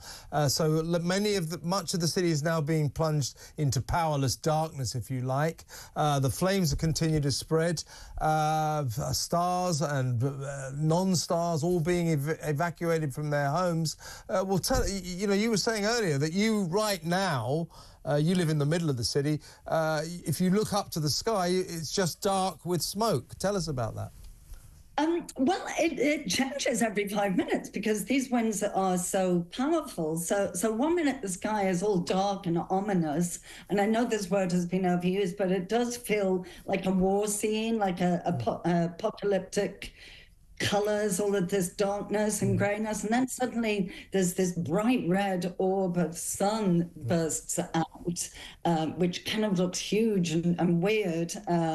And then suddenly it's just bright and normal, and then it goes back to the smoke. It's very scary because the winds are, as you know, they move so fast, they're unpredictable. Right now they've come down from about 80 miles per hour to 60, down to 50, which is normal red flag speeds for this time of the year with the Santa Anas. So I think everyone's just hoping that it stays like this. We just heard now that Anna Faris's house, $5 million mansion, burnt down in Palisades. So she was one of the victims. But as you say, it is in the city. Previously, Malibu feels much more like a country town in a way. So we were there on Sunday. We drove down Sunset Boulevard to Will Rogers State Beach, which you remember. So yes, all I do, of that. Yeah. That little ritzy area of Pacific Palisades where you have all of the boutique shops and florists and stuff, that area has gone up in flames. And you never expect that. You expect the more remote hillside stuff to go up, but not Sunset Boulevard. That doesn't normally happen. Yes, 2 people have been killed so far. As I say, 70,000 people are under evacuation. At least 1,000 structures destroyed by fire. We can see there's a massive operation on the part of the firefighters, and I believe the other emergency services are all pitching in. But this is a city on the edge, isn't it, right now? Because these fires are still prospering, fanned by these very hot Santa Ana winds. Yeah, everybody is literally living in fear. And we have, along with our California firefighters, crews are coming in from Arizona, from Washington State, from Oregon. So everyone's pitching together. President Joe Biden was here earlier today visiting his firstborn great-grandchild. So that was a bit of a coincidence that he was here. And ironically, because of his visit, they put a TFR, temporary flight restriction, on the skies above. So the helicopter operations, you know, when they throw down that retardant in the water, they had to hold up for an hour until the restrictions were lifted. But yeah, there's a lot of help pouring into the state. Of course, this whole town, Hollywood, operates all about showbiz and celebrities. So I'm a member of the Critics' Choice Association, and our big award ceremony was this Sunday at the Barker Hangar in Santa Monica. So we've been postponed. The BAFTA Tea Party would have been on Saturday. I don't even know if, right now they're saying they're cancelled. I don't know whether they'll reschedule. They normally piggyback off the Critics' Choice, knowing that all the celebrities will be in time for that, and then they can pop in for BAFTA. So everything's been cancelled. I was meant to be interviewing Zoe Saldana an hour ago, and that was cancelled, even though it was on Zoom. So I have to imagine that she probably lives quite close to the fires, and she's just taking care of her family. Yeah, let's run through some of the celebrities, but got to stress, of course, it's a big showbiz town, Pacific Palisades, where a lot of the big stars live, but this is not a celebrity story. This is about a city under siege from a terrible inferno. This is affecting millions of people, but just to let you know, audience, some of the people who live there, Eugene Levy, the reality stars Heidi and Spencer Pratt, there was pictures of them earlier watching their house burn down. Steven Spielberg lives there, Ben Affleck, Diane Keaton, Michael Keaton, Jamie Lee Curtis, Tom Hanks and his actress wife Rita Wilson, Miley Cyrus, Mark Hamill, the list goes on. But, you know, in this instance, these are just residents of an area that has been ravaged by an unprecedented fire. Yes, yes. And as you say, it's not just a celebrity story. It affects everybody that lives in this town. So you'll remember from when you lived here in Hollywood. So everybody, once the Santa Ana winds pick up, you have your go bag by the door. That's a change of clothes, plenty of water, your passports, your insurance documents. You have that ready to go. So like last night, most people barely slept because they're hearing, you know, the wind is bringing down power lines. They're hearing trees coming down. You don't know what's going to happen. You don't know when you'll be evacuated, when you have to jump into your car and get away. And my heart just breaks for the people that are experiencing this. And our own daughter, Grace, who you know, the house next door to her burnt down in November. Her house wasn't at all damaged, but they've been living in a hotel ever since, which sounds fun, but gets really old after about 5 days. And so, you know, I'm sure people watching it on the news say to themselves, oh, yes, everyone's got insurance, they'll be fine. But it's the emotional and sentimental cost, all of those memories that you've stored up forever and children that you've raised there. And, you know, hopefully you got your pets out. But there's so much at stake and it weighs heavy on the heart. It really does. Yeah, indeed. What about you? Now, you're in the sort of Laurel Canyon area, which is right in the middle of the Hollywood district, if you like. I mean, are you under threat? I mean, have you been served a sort of maybe an evacuation notice or anything? No, Kevin, we haven't yet, though, as I say, the go bag is there, ready to go, but we haven't yet. We live in Laurel Canyon, and it's named Laurel Canyon because it's planted with laurel trees, which are part of the eucalyptus family, which are highly, you know, it's like tinder. Once one of them goes up and they all knock into each other and everything goes up in flames. So everyone is incredibly nervous right now, grateful that the wind is coming down, but yes, just poised to go at any moment. Yeah. Now, you were talking earlier about the critics' ceremony that you were going to have on Sunday that now looks rather threatened. And you also, as I said earlier, mentioned that in order to stop the spread of the fires via electricity cables, electricity centres, they're cutting off great swathes of the power in Los Angeles. So presumably right now, normal life for virtually everyone is impossible. Yes, that's absolutely true. Normal life has ceased to exist. And I'm sat here by my window, and normally there's plenty of cars going by, but I feel like everybody has decided to shelter in place. A lot of the schools are closed, but even the schools that aren't closed, the parents have sensibly kept their kids out because they want them to be close to them if we get evacuated. So everybody's there's just a sense of waiting for what's going to happen next and being as prepared as much as you can do, digging out those insurance papers, checking in with everybody, making sure that you're on the correct websites for the fire department. So I can't tell you how relieved I am that all these firefighters are coming in from other places out of state to help take care of us all. But as I said earlier, you know, I've been through, you know, it is an annual event that fires break out somewhere in the LA area. But I've never seen anything like this. This is on a new scale, isn't it? It is, because we don't, as you said before, Palisades, even though a lot of it is in the mountains, it's also on Sunset Boulevard. It's also in this quite heavily built up, concentrated neighborhood. And I think we all say, you know, when we live in a city, we think, well, the fire would never get out of hand here.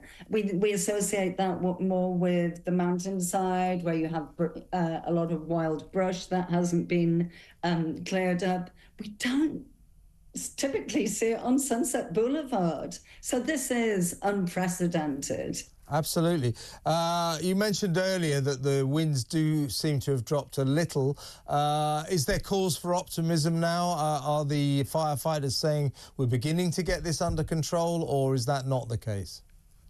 I think it's 0% contained right now, which is always a scary thing to hear. But typically the fires, they remain 0% controlled, and then sort of all of a sudden it'll be announced that it's 70% or it's 80%. But sort of optimistic that the winds are going to go, but the wind advisory doesn't really show it coming down significantly till Friday, but nothing as strong as yesterday and overnight, that's for sure. But the fires are still raging. Yes, the fires are still raging in not just the Palisades, but they're still raging in Altadena, Pasadena area. So this is a massive area, Jill, isn't it? I mean, you know, from the Palisades to Pasadena, what was that, 30, 40 miles, isn't it? I mean, that's a huge area, huge area. It is absolutely enormous, yes, it's huge. And so we, in Hollywood, we're kind of in the middle of this. So we've got the Palisades to the west and then the valley to the north. And, you know, the canyons, as you know, cut across the Hollywood and Santa Monica Mountains. So they create this tunnel of wind and fire and smoke. So you shouldn't go out anyway at the moment, because the air quality is so bad, all of those toxic little particles in the air. And talking about older houses with lead paint, all of that goes up in the air. It's really quite dangerous. Yeah, and is the advice to you from the authorities to stay in? Because, as you say, if you go out, we're looking at some of the pictures of this enormous sort of plume of smoke, cloud of smoke hanging over great swathes of the city. So presumably they're saying don't go out and breathe that stuff. Exactly, shelter in place. And the most helpful thing that everybody can do is just get out of the way of the emergency services. Nobody wants to be responsible for blocking up the fire engines. I think we all saw that devastating footage of all those cars smashed into each other last night in the Palisades. And they were all smashed together because, A, the drivers had been forced to evacuate because they couldn't get parts, but B, the fire trucks had smushed them all to one side because they were blocking the route to the fire. And I think one of the images, and all of the images are devastating, but to see 2 lifeguard huts go up in flames, you don't expect fire to exist within a few feet of the ocean. Yeah, that's right. Well, when Baywatch is affected, you know how serious it is. But this is not the time for flippant jokes. Interesting you talking about LA house insurance, property insurance. That takes me back. This is why it's so expensive to insure your homes in LA. This and the earthquakes. Listen, Jill, really good to talk to you. You stay safe, and thank you very much for coming on. All my best to you. That's Jill Prenagel, old friend of mine, former Daily Mirror journalist, excellent journalist she is too. She lives out there interviewing movie stars these days. All right for some, isn't it? But right now, all those people in that city, this isn't a story about celebrities. This is a story about a massive city that is being consumed by fire. I mean, it really is right now. And as Jill just said, it is not under control. They give you these announcements, it's 30% under control. Well, she just said they just announced it's 0% under control. So God knows what's going to happen. Our hearts go out to the people of LA. They really do. So we hope they all stay safe, and we hope they get through this. Particularly I do. Got a good place in my heart, that city. Anyway, next up, we're going to take your calls. The rest of the show is all yours. You can send me some texts and WhatsApp voice notes if you like. Best to talk, though. We can chat. So call on 03444991000 to talk directly to me. Or you can leave a WhatsApp voice note message on the same number, 03444991000. I promise I will play that out. I always play all the WhatsApp voice notes. And don't forget, you can always send messages on WhatsApp or just normal text messages. So send them in, and we'll read them out, and we'll talk after these messages. Thank you very much.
Where is the line between opinion and fact? And that's where the whole waters have got muddied. The move comes as Zuckerberg and other tech execs seek to improve relations with the US president to come.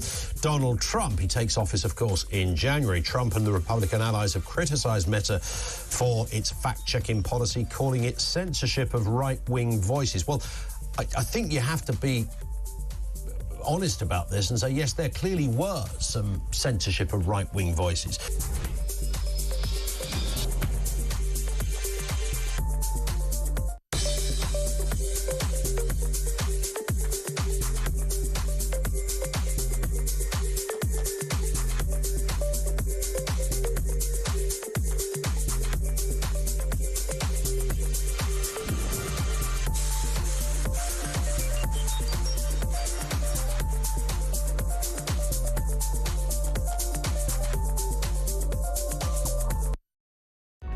Across the UK, on DAB+, on YouTube, on the app, on your mobile, the home of common sense. This is Talk. Welcome back. We're going to go to the phones right away.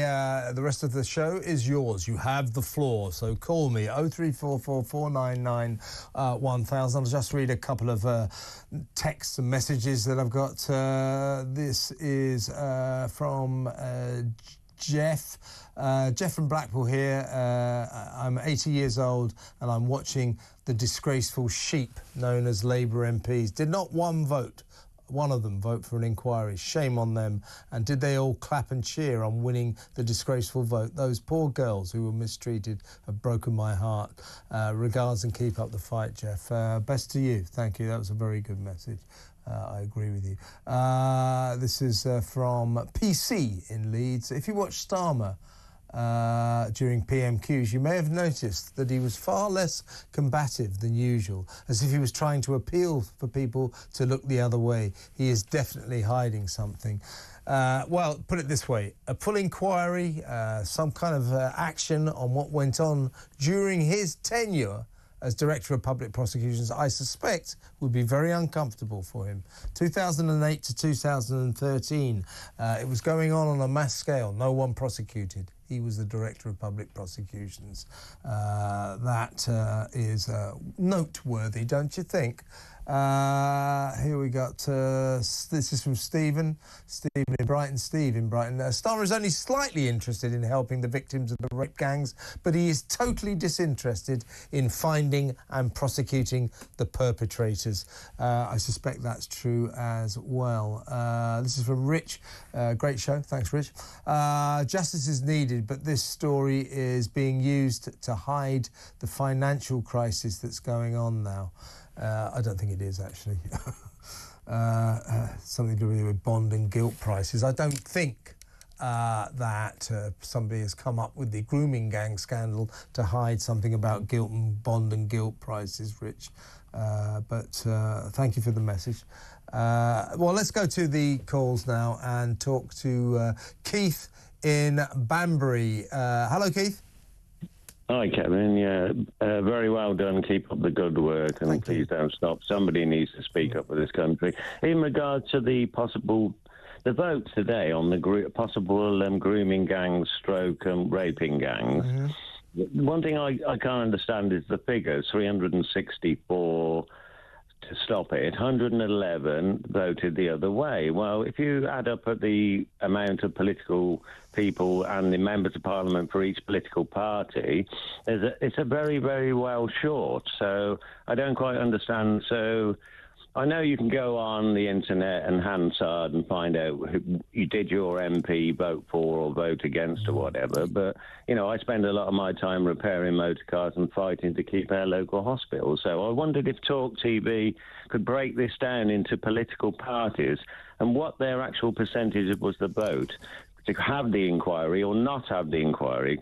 I realise that most Liberal Democrats, they always sit on the fence because they're terrified of making the wrong decision that could be brought up in the future, as we know with the tuition fees. And I've actually viewed this at county council level when I used to be involved with them many years ago. They all sit on the fence. So would talkTV break this down into political parties? Because it does appear that none of these parties have got a leader that they follow. Well, if you've got a leader or a boss that you don't follow, that is failure. Yeah, well, I mean, what's happened here, I mean, we knew what Starmer wants in terms of the House of Commons, in terms of Parliament, what Starmer wants, he gets, because he's got this ludicrously massive majority. So he doesn't want a public inquiry. Therefore, we just knew that there wouldn't be a vote for a public inquiry because he's got this vast horde of Labour lapdog MPs who will do everything he says. So that's what's going on. So if you want to know who voted against a public inquiry, it was the Labour MPs. Yeah, but not all MPs voted. If you add up the figures of 72 Conservatives, the amount of Labour, we got over 400 Labour, 120 Conservatives. No way does that make 111. So is it not important which party isn't following their leader, hence a bad leader? You know, put it this way. I mean, mostly the Labour MPs do what their leader says. Starmer, as I say, he gets the votes that he wants. So by your standard, that would make him a good leader. I don't agree with that. I don't think he is a good leader. No. But, you know, there's a herd instinct in politics. They always do what the boss says. And that's why. And so anything that Starmer wants, he's going to get for the next 4.5 years or so. Trump, politics should be treated like a business. If you haven't got a vision and if you don't want something to happen, you don't have people who work for you or are your members of parliament that don't follow your wishes. Well, you know, I mean, I wish more Labour MPs wouldn't follow Keir Starmer's wishes, but they always will. That's the way it goes. I don't want them all to be like sheep and do exactly what they're told, but they will, because that's the way MPs are. So I'm not quite sure what you're getting at. Well, I'm getting at we need proof that the actual members of parliament do not support their leader. Hence, it's a political party, and perhaps with a new one that may be coming along, which I'm not a member of, which is Reform, possibly something may change, but something's got to change. Well, it's not going to change for 4.5 years, Keith. It's as simple as that.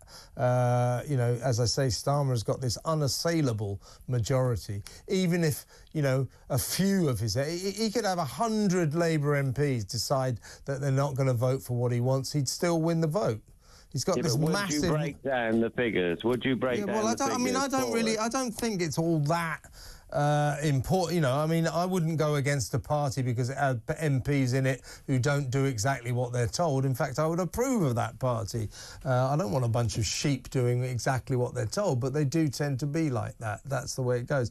But good point, Keith. We'll have a look into it. Thank you for the call. Keith in Banbury there. Well, look, we're going to go to break now because I have to go to break now. Harry in London, stay where you are. We'll talk to you after this break.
across the UK.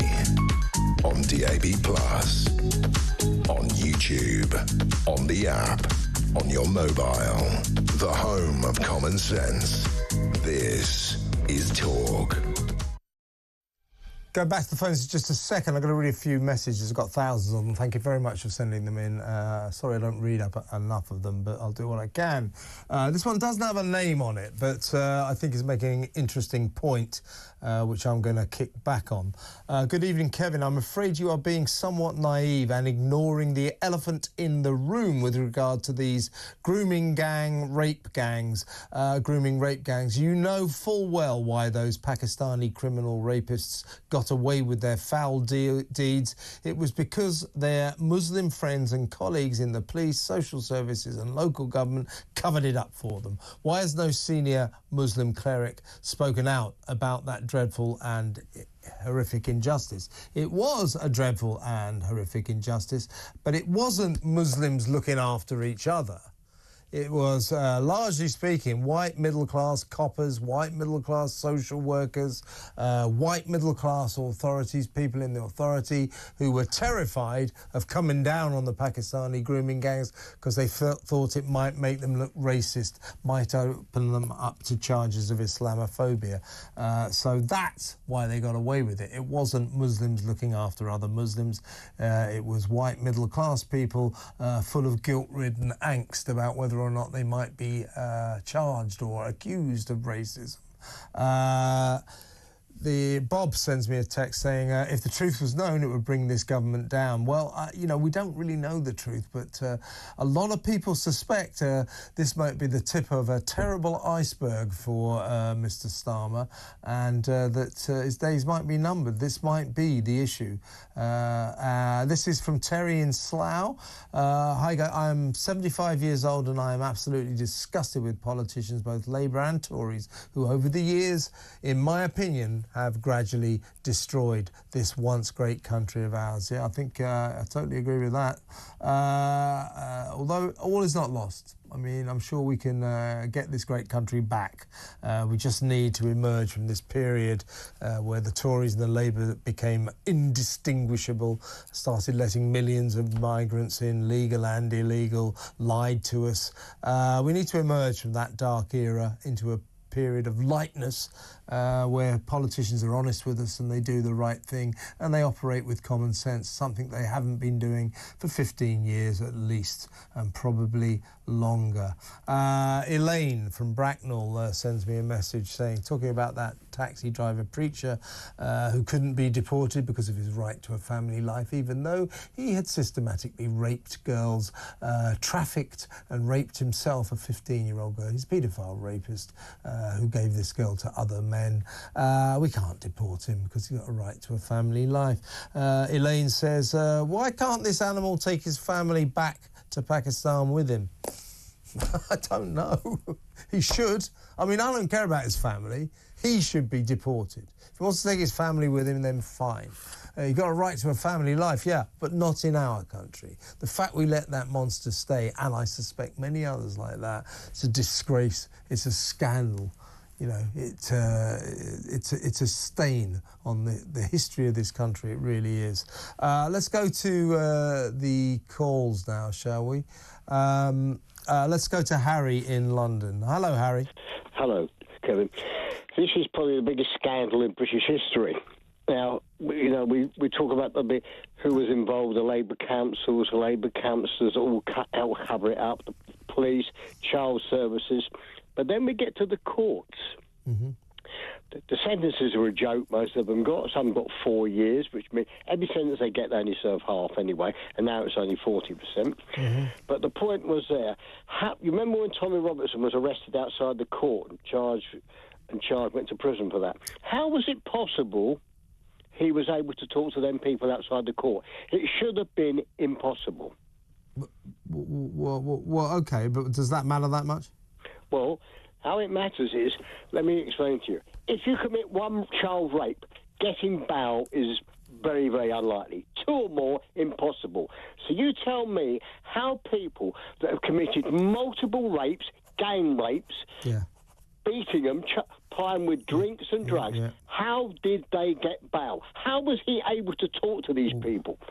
Well, hang on a second. Tommy Robinson wasn't charged with these rapes, was he? No. He was charged with contempt of court. Contempt of court, but talking to them outside the courts. Well, it was more reporting what shouldn't have been reporting. But that's not my point. My point is, what were they doing? Why were they not remanded in custody? Well, hang on a second. You know, I mean, the problem with these grooming gang guys is that very, very few of them were arrested for a long, long time. They were eventually, but not until after this has been going on for about 20 years. No, but the people he spoke to were actually going to court then. They were on trial.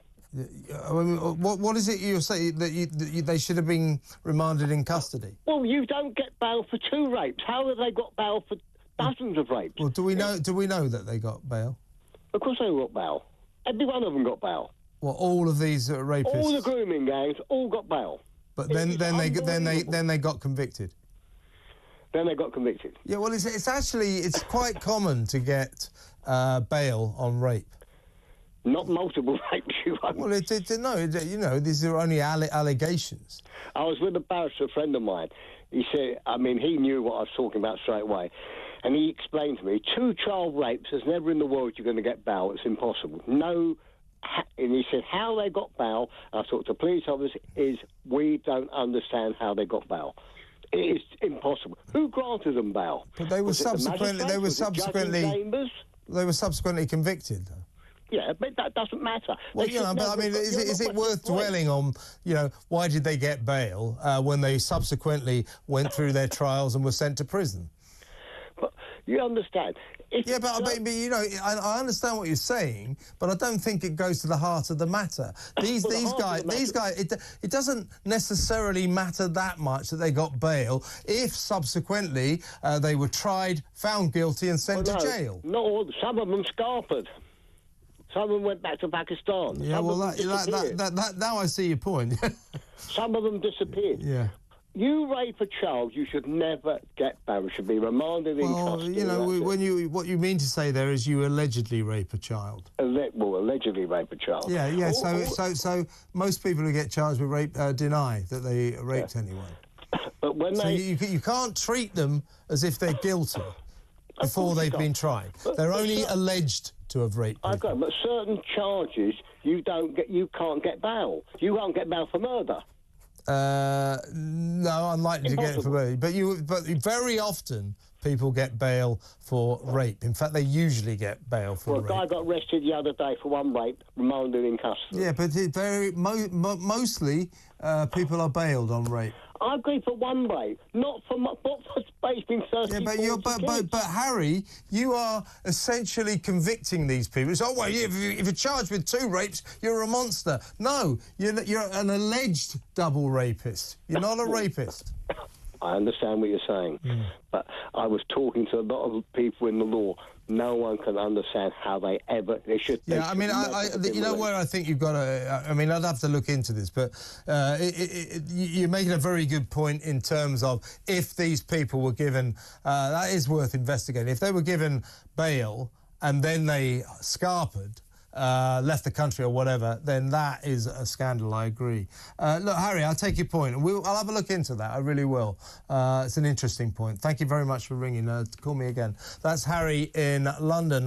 Let's go to Joe in Manchester. Wants to talk about the wildfires. Hello, Joe. Oh, hi. Today I'm just calling about the obviously, the extensive wildfires. Yeah, in Los Angeles, yes. Yeah, in LA. I'm just it's just brought into perspective for me that, no one is kind of immune from, the kind of consequences of climate disaster. Well, is it climate? They have this every year. They have wildfires in California every single year, every single summer without fail. The climate is changing. It may well exacerbate situations in LA, but to say that these fires right now in LA are the result of climate change is stretching it a bit, Joe. Would you say that? Yes, I would say that, 100%. I mean, I used to live there. Every year, LA catches fire. This is worse than usual because it's in the middle of the city. It's catching fire to loads of houses. This isn't the result of climate change. Yeah. This is what happens every year in California. I think the fact that, as you kind of admitted, that it's like worse than usual, I think that kind of... Admitted? Noted?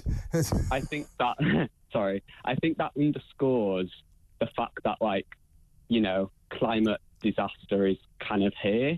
No, it doesn't. No, it doesn't. I mean, I just think you're exaggerating. You know, we do get climate events all the time. I'm not denying that the climate is changing. Whether or not mankind is responsible is another issue. But the climate always has changed. And it's possible we're getting worse climate caused disasters than usual. But in terms of LA, this is not climate change. This is an annual event. And it's only worse because unusually the fires have started right in the middle of the city. They usually start on the outskirts of the city where there's rolling hills. I do think that, like, even in the UK, for example, we're not immune from it. Like, we're seeing, like, the effects of climate change. Like, even though we might be in the middle of winter, we've seen, like, catastrophic flooding recently. You know, like... Yeah, I mean, there's an argument to say that the climate... As I say, I'm certainly not a climate change denier. It's ridiculous to change to deny climate change. It's always changed. The issue on the table is just how much is mankind responsible? Are we overreacting to this? Are we actually just going through what has always happened on this planet, a changing climate? Climate's always changing, always changing. So what I always say is, you know, there was a lot of pollution, a lot of climate change back in the age of the dinosaurs. Violent climate change. What caused it? Were the dinosaurs driving around in cars, ridden by petrol? Were they using lots of electricity? You know, what caused the climate change then? If you look at the onset, since, like, you know, there's a clear correlation between greenhouse gas emissions, the increase in that, and the warming climate. Like, every year... Hang on. Whoa. There isn't, actually. That hasn't been proved. What the climate... We repeatedly breach... No. This is just a contention. This is what the majority of scientists believe. It hasn't been proved. And there's quite a substantial number of scientists who don't believe that's the case. That greenhouse gases caused by mankind, or womankind, as we probably have to call them now, that somehow or other it's all down to us. That's what's on the table. That's the debate. A lot of scientists believe it is down to us. A lot of scientists believe it isn't. There is no proof either way. Would you disagree with the majority of scientists then? Well, majority consensus is not a fact. Majority consensus is just a belief. I feel like that... You need scientific facts. What you're talking about is a majority consensus, a belief on the part of the majority of scientists that somehow mankind is responsible. A substantial minority of scientists believe we are not responsible. I do think... No facts on the table, Joe. Do you mind if I just push back? Of course not. No, that's what you're here for. Very quickly, because I'm going to go in a minute. But go on. Okay. I'd say that majority consensus that you speak of is borne out every single day through the... It's not a fact, though. There's no facts, though, are there? As I say, majority consensus is a belief. It's not a fact. It's literally been the No. You cannot say, Joe, just because... Just because the majority of scientists say mankind is causing it, that is not a fact. That's just a belief. So do you think you've you know better and have studied the science better than the majority. Well, I might be minded to side with the substantial minority of scientists who don't believe mankind is responsible. I might be minded to side with them. Either way, whichever way I go, it doesn't mean we're dealing with fact. Just a natural kind of. I think it's possible. Course of events. Yes, I think it's possible. Do you just think what caused dramatic climate change when the dinosaurs ruled the Earth? When there was no men, when there were mankind didn't exist. What caused the climate change then? I think just look at when. No, answer that question. I mean, you can't, can you? I mean, I rest my case. I rest my case. Joe, good to talk to you. Give me a ring again. We'll discuss this one more time. Joe in Manchester. Put him in his place, isn't it? Right, let's go to break, and we will talk with more of you after these messages.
This is really emblematic of the lack of seriousness, both in Britain's political class and its media class, that actually what people find really disagreeable is what Elon Musk says. Now, I agree with you, he's sort of overstepped the line, but come on. I can't remember, was it Lewis Goodall who said he's very dangerous or something? Yeah. Yes, the man who runs the world's largest private intercontinental ballistic missile program is dangerous because he says things on Twitter. No, we've got our priorities completely wrong, and it's what he says that matters. He's pointing out a failure of the British state to protect the most vulnerable people.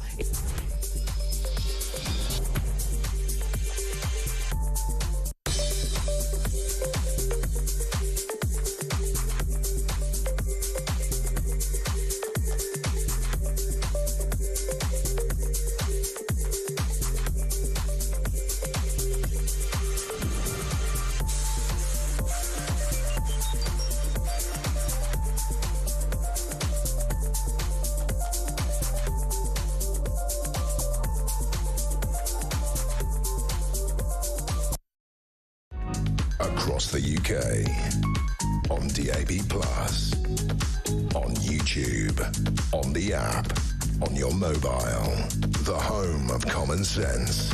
This is Talk.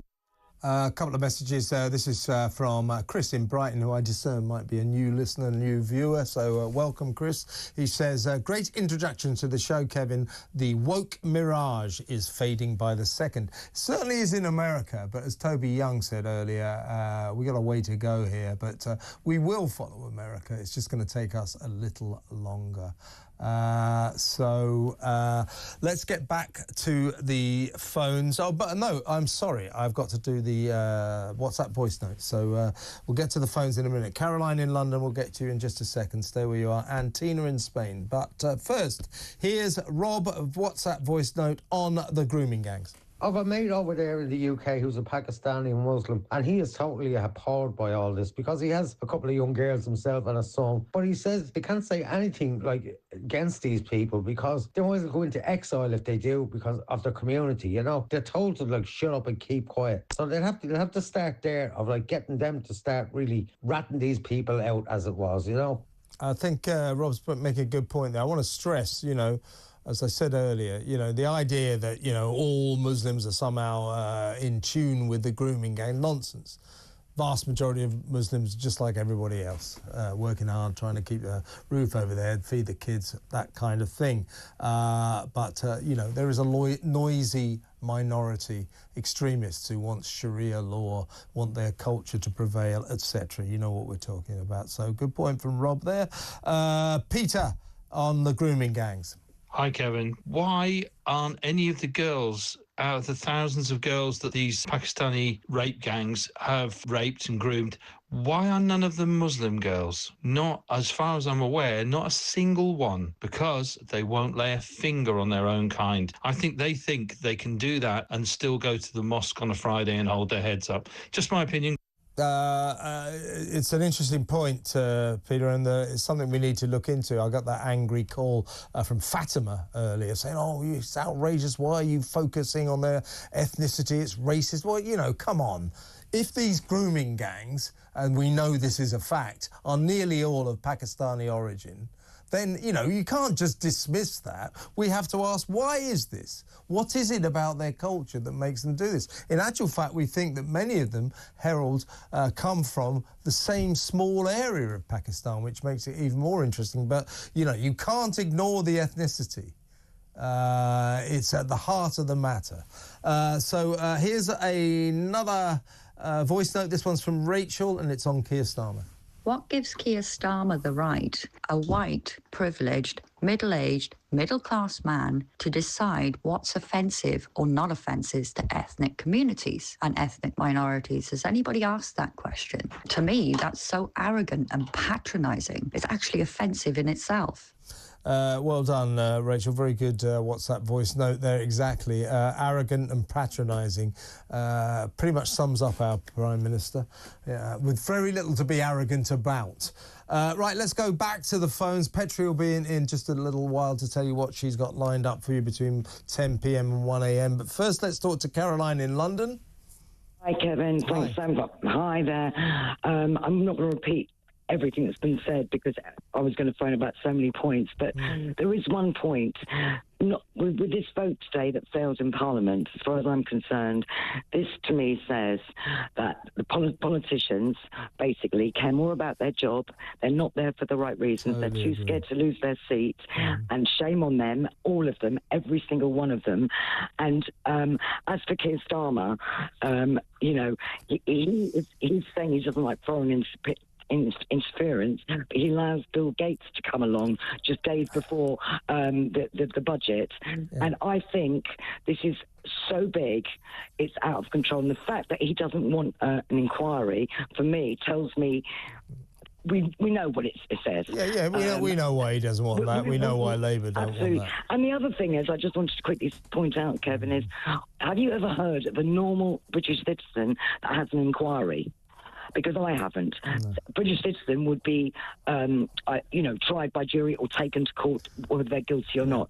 Well, we need some prosecutions. You're right. Yeah, and high up, very high up, we need prosecutions. Right. Exactly right. And when you talk about Keir Starmer rejecting the idea of foreign interference in our politics here in Britain, he's talking about Elon Musk, of course.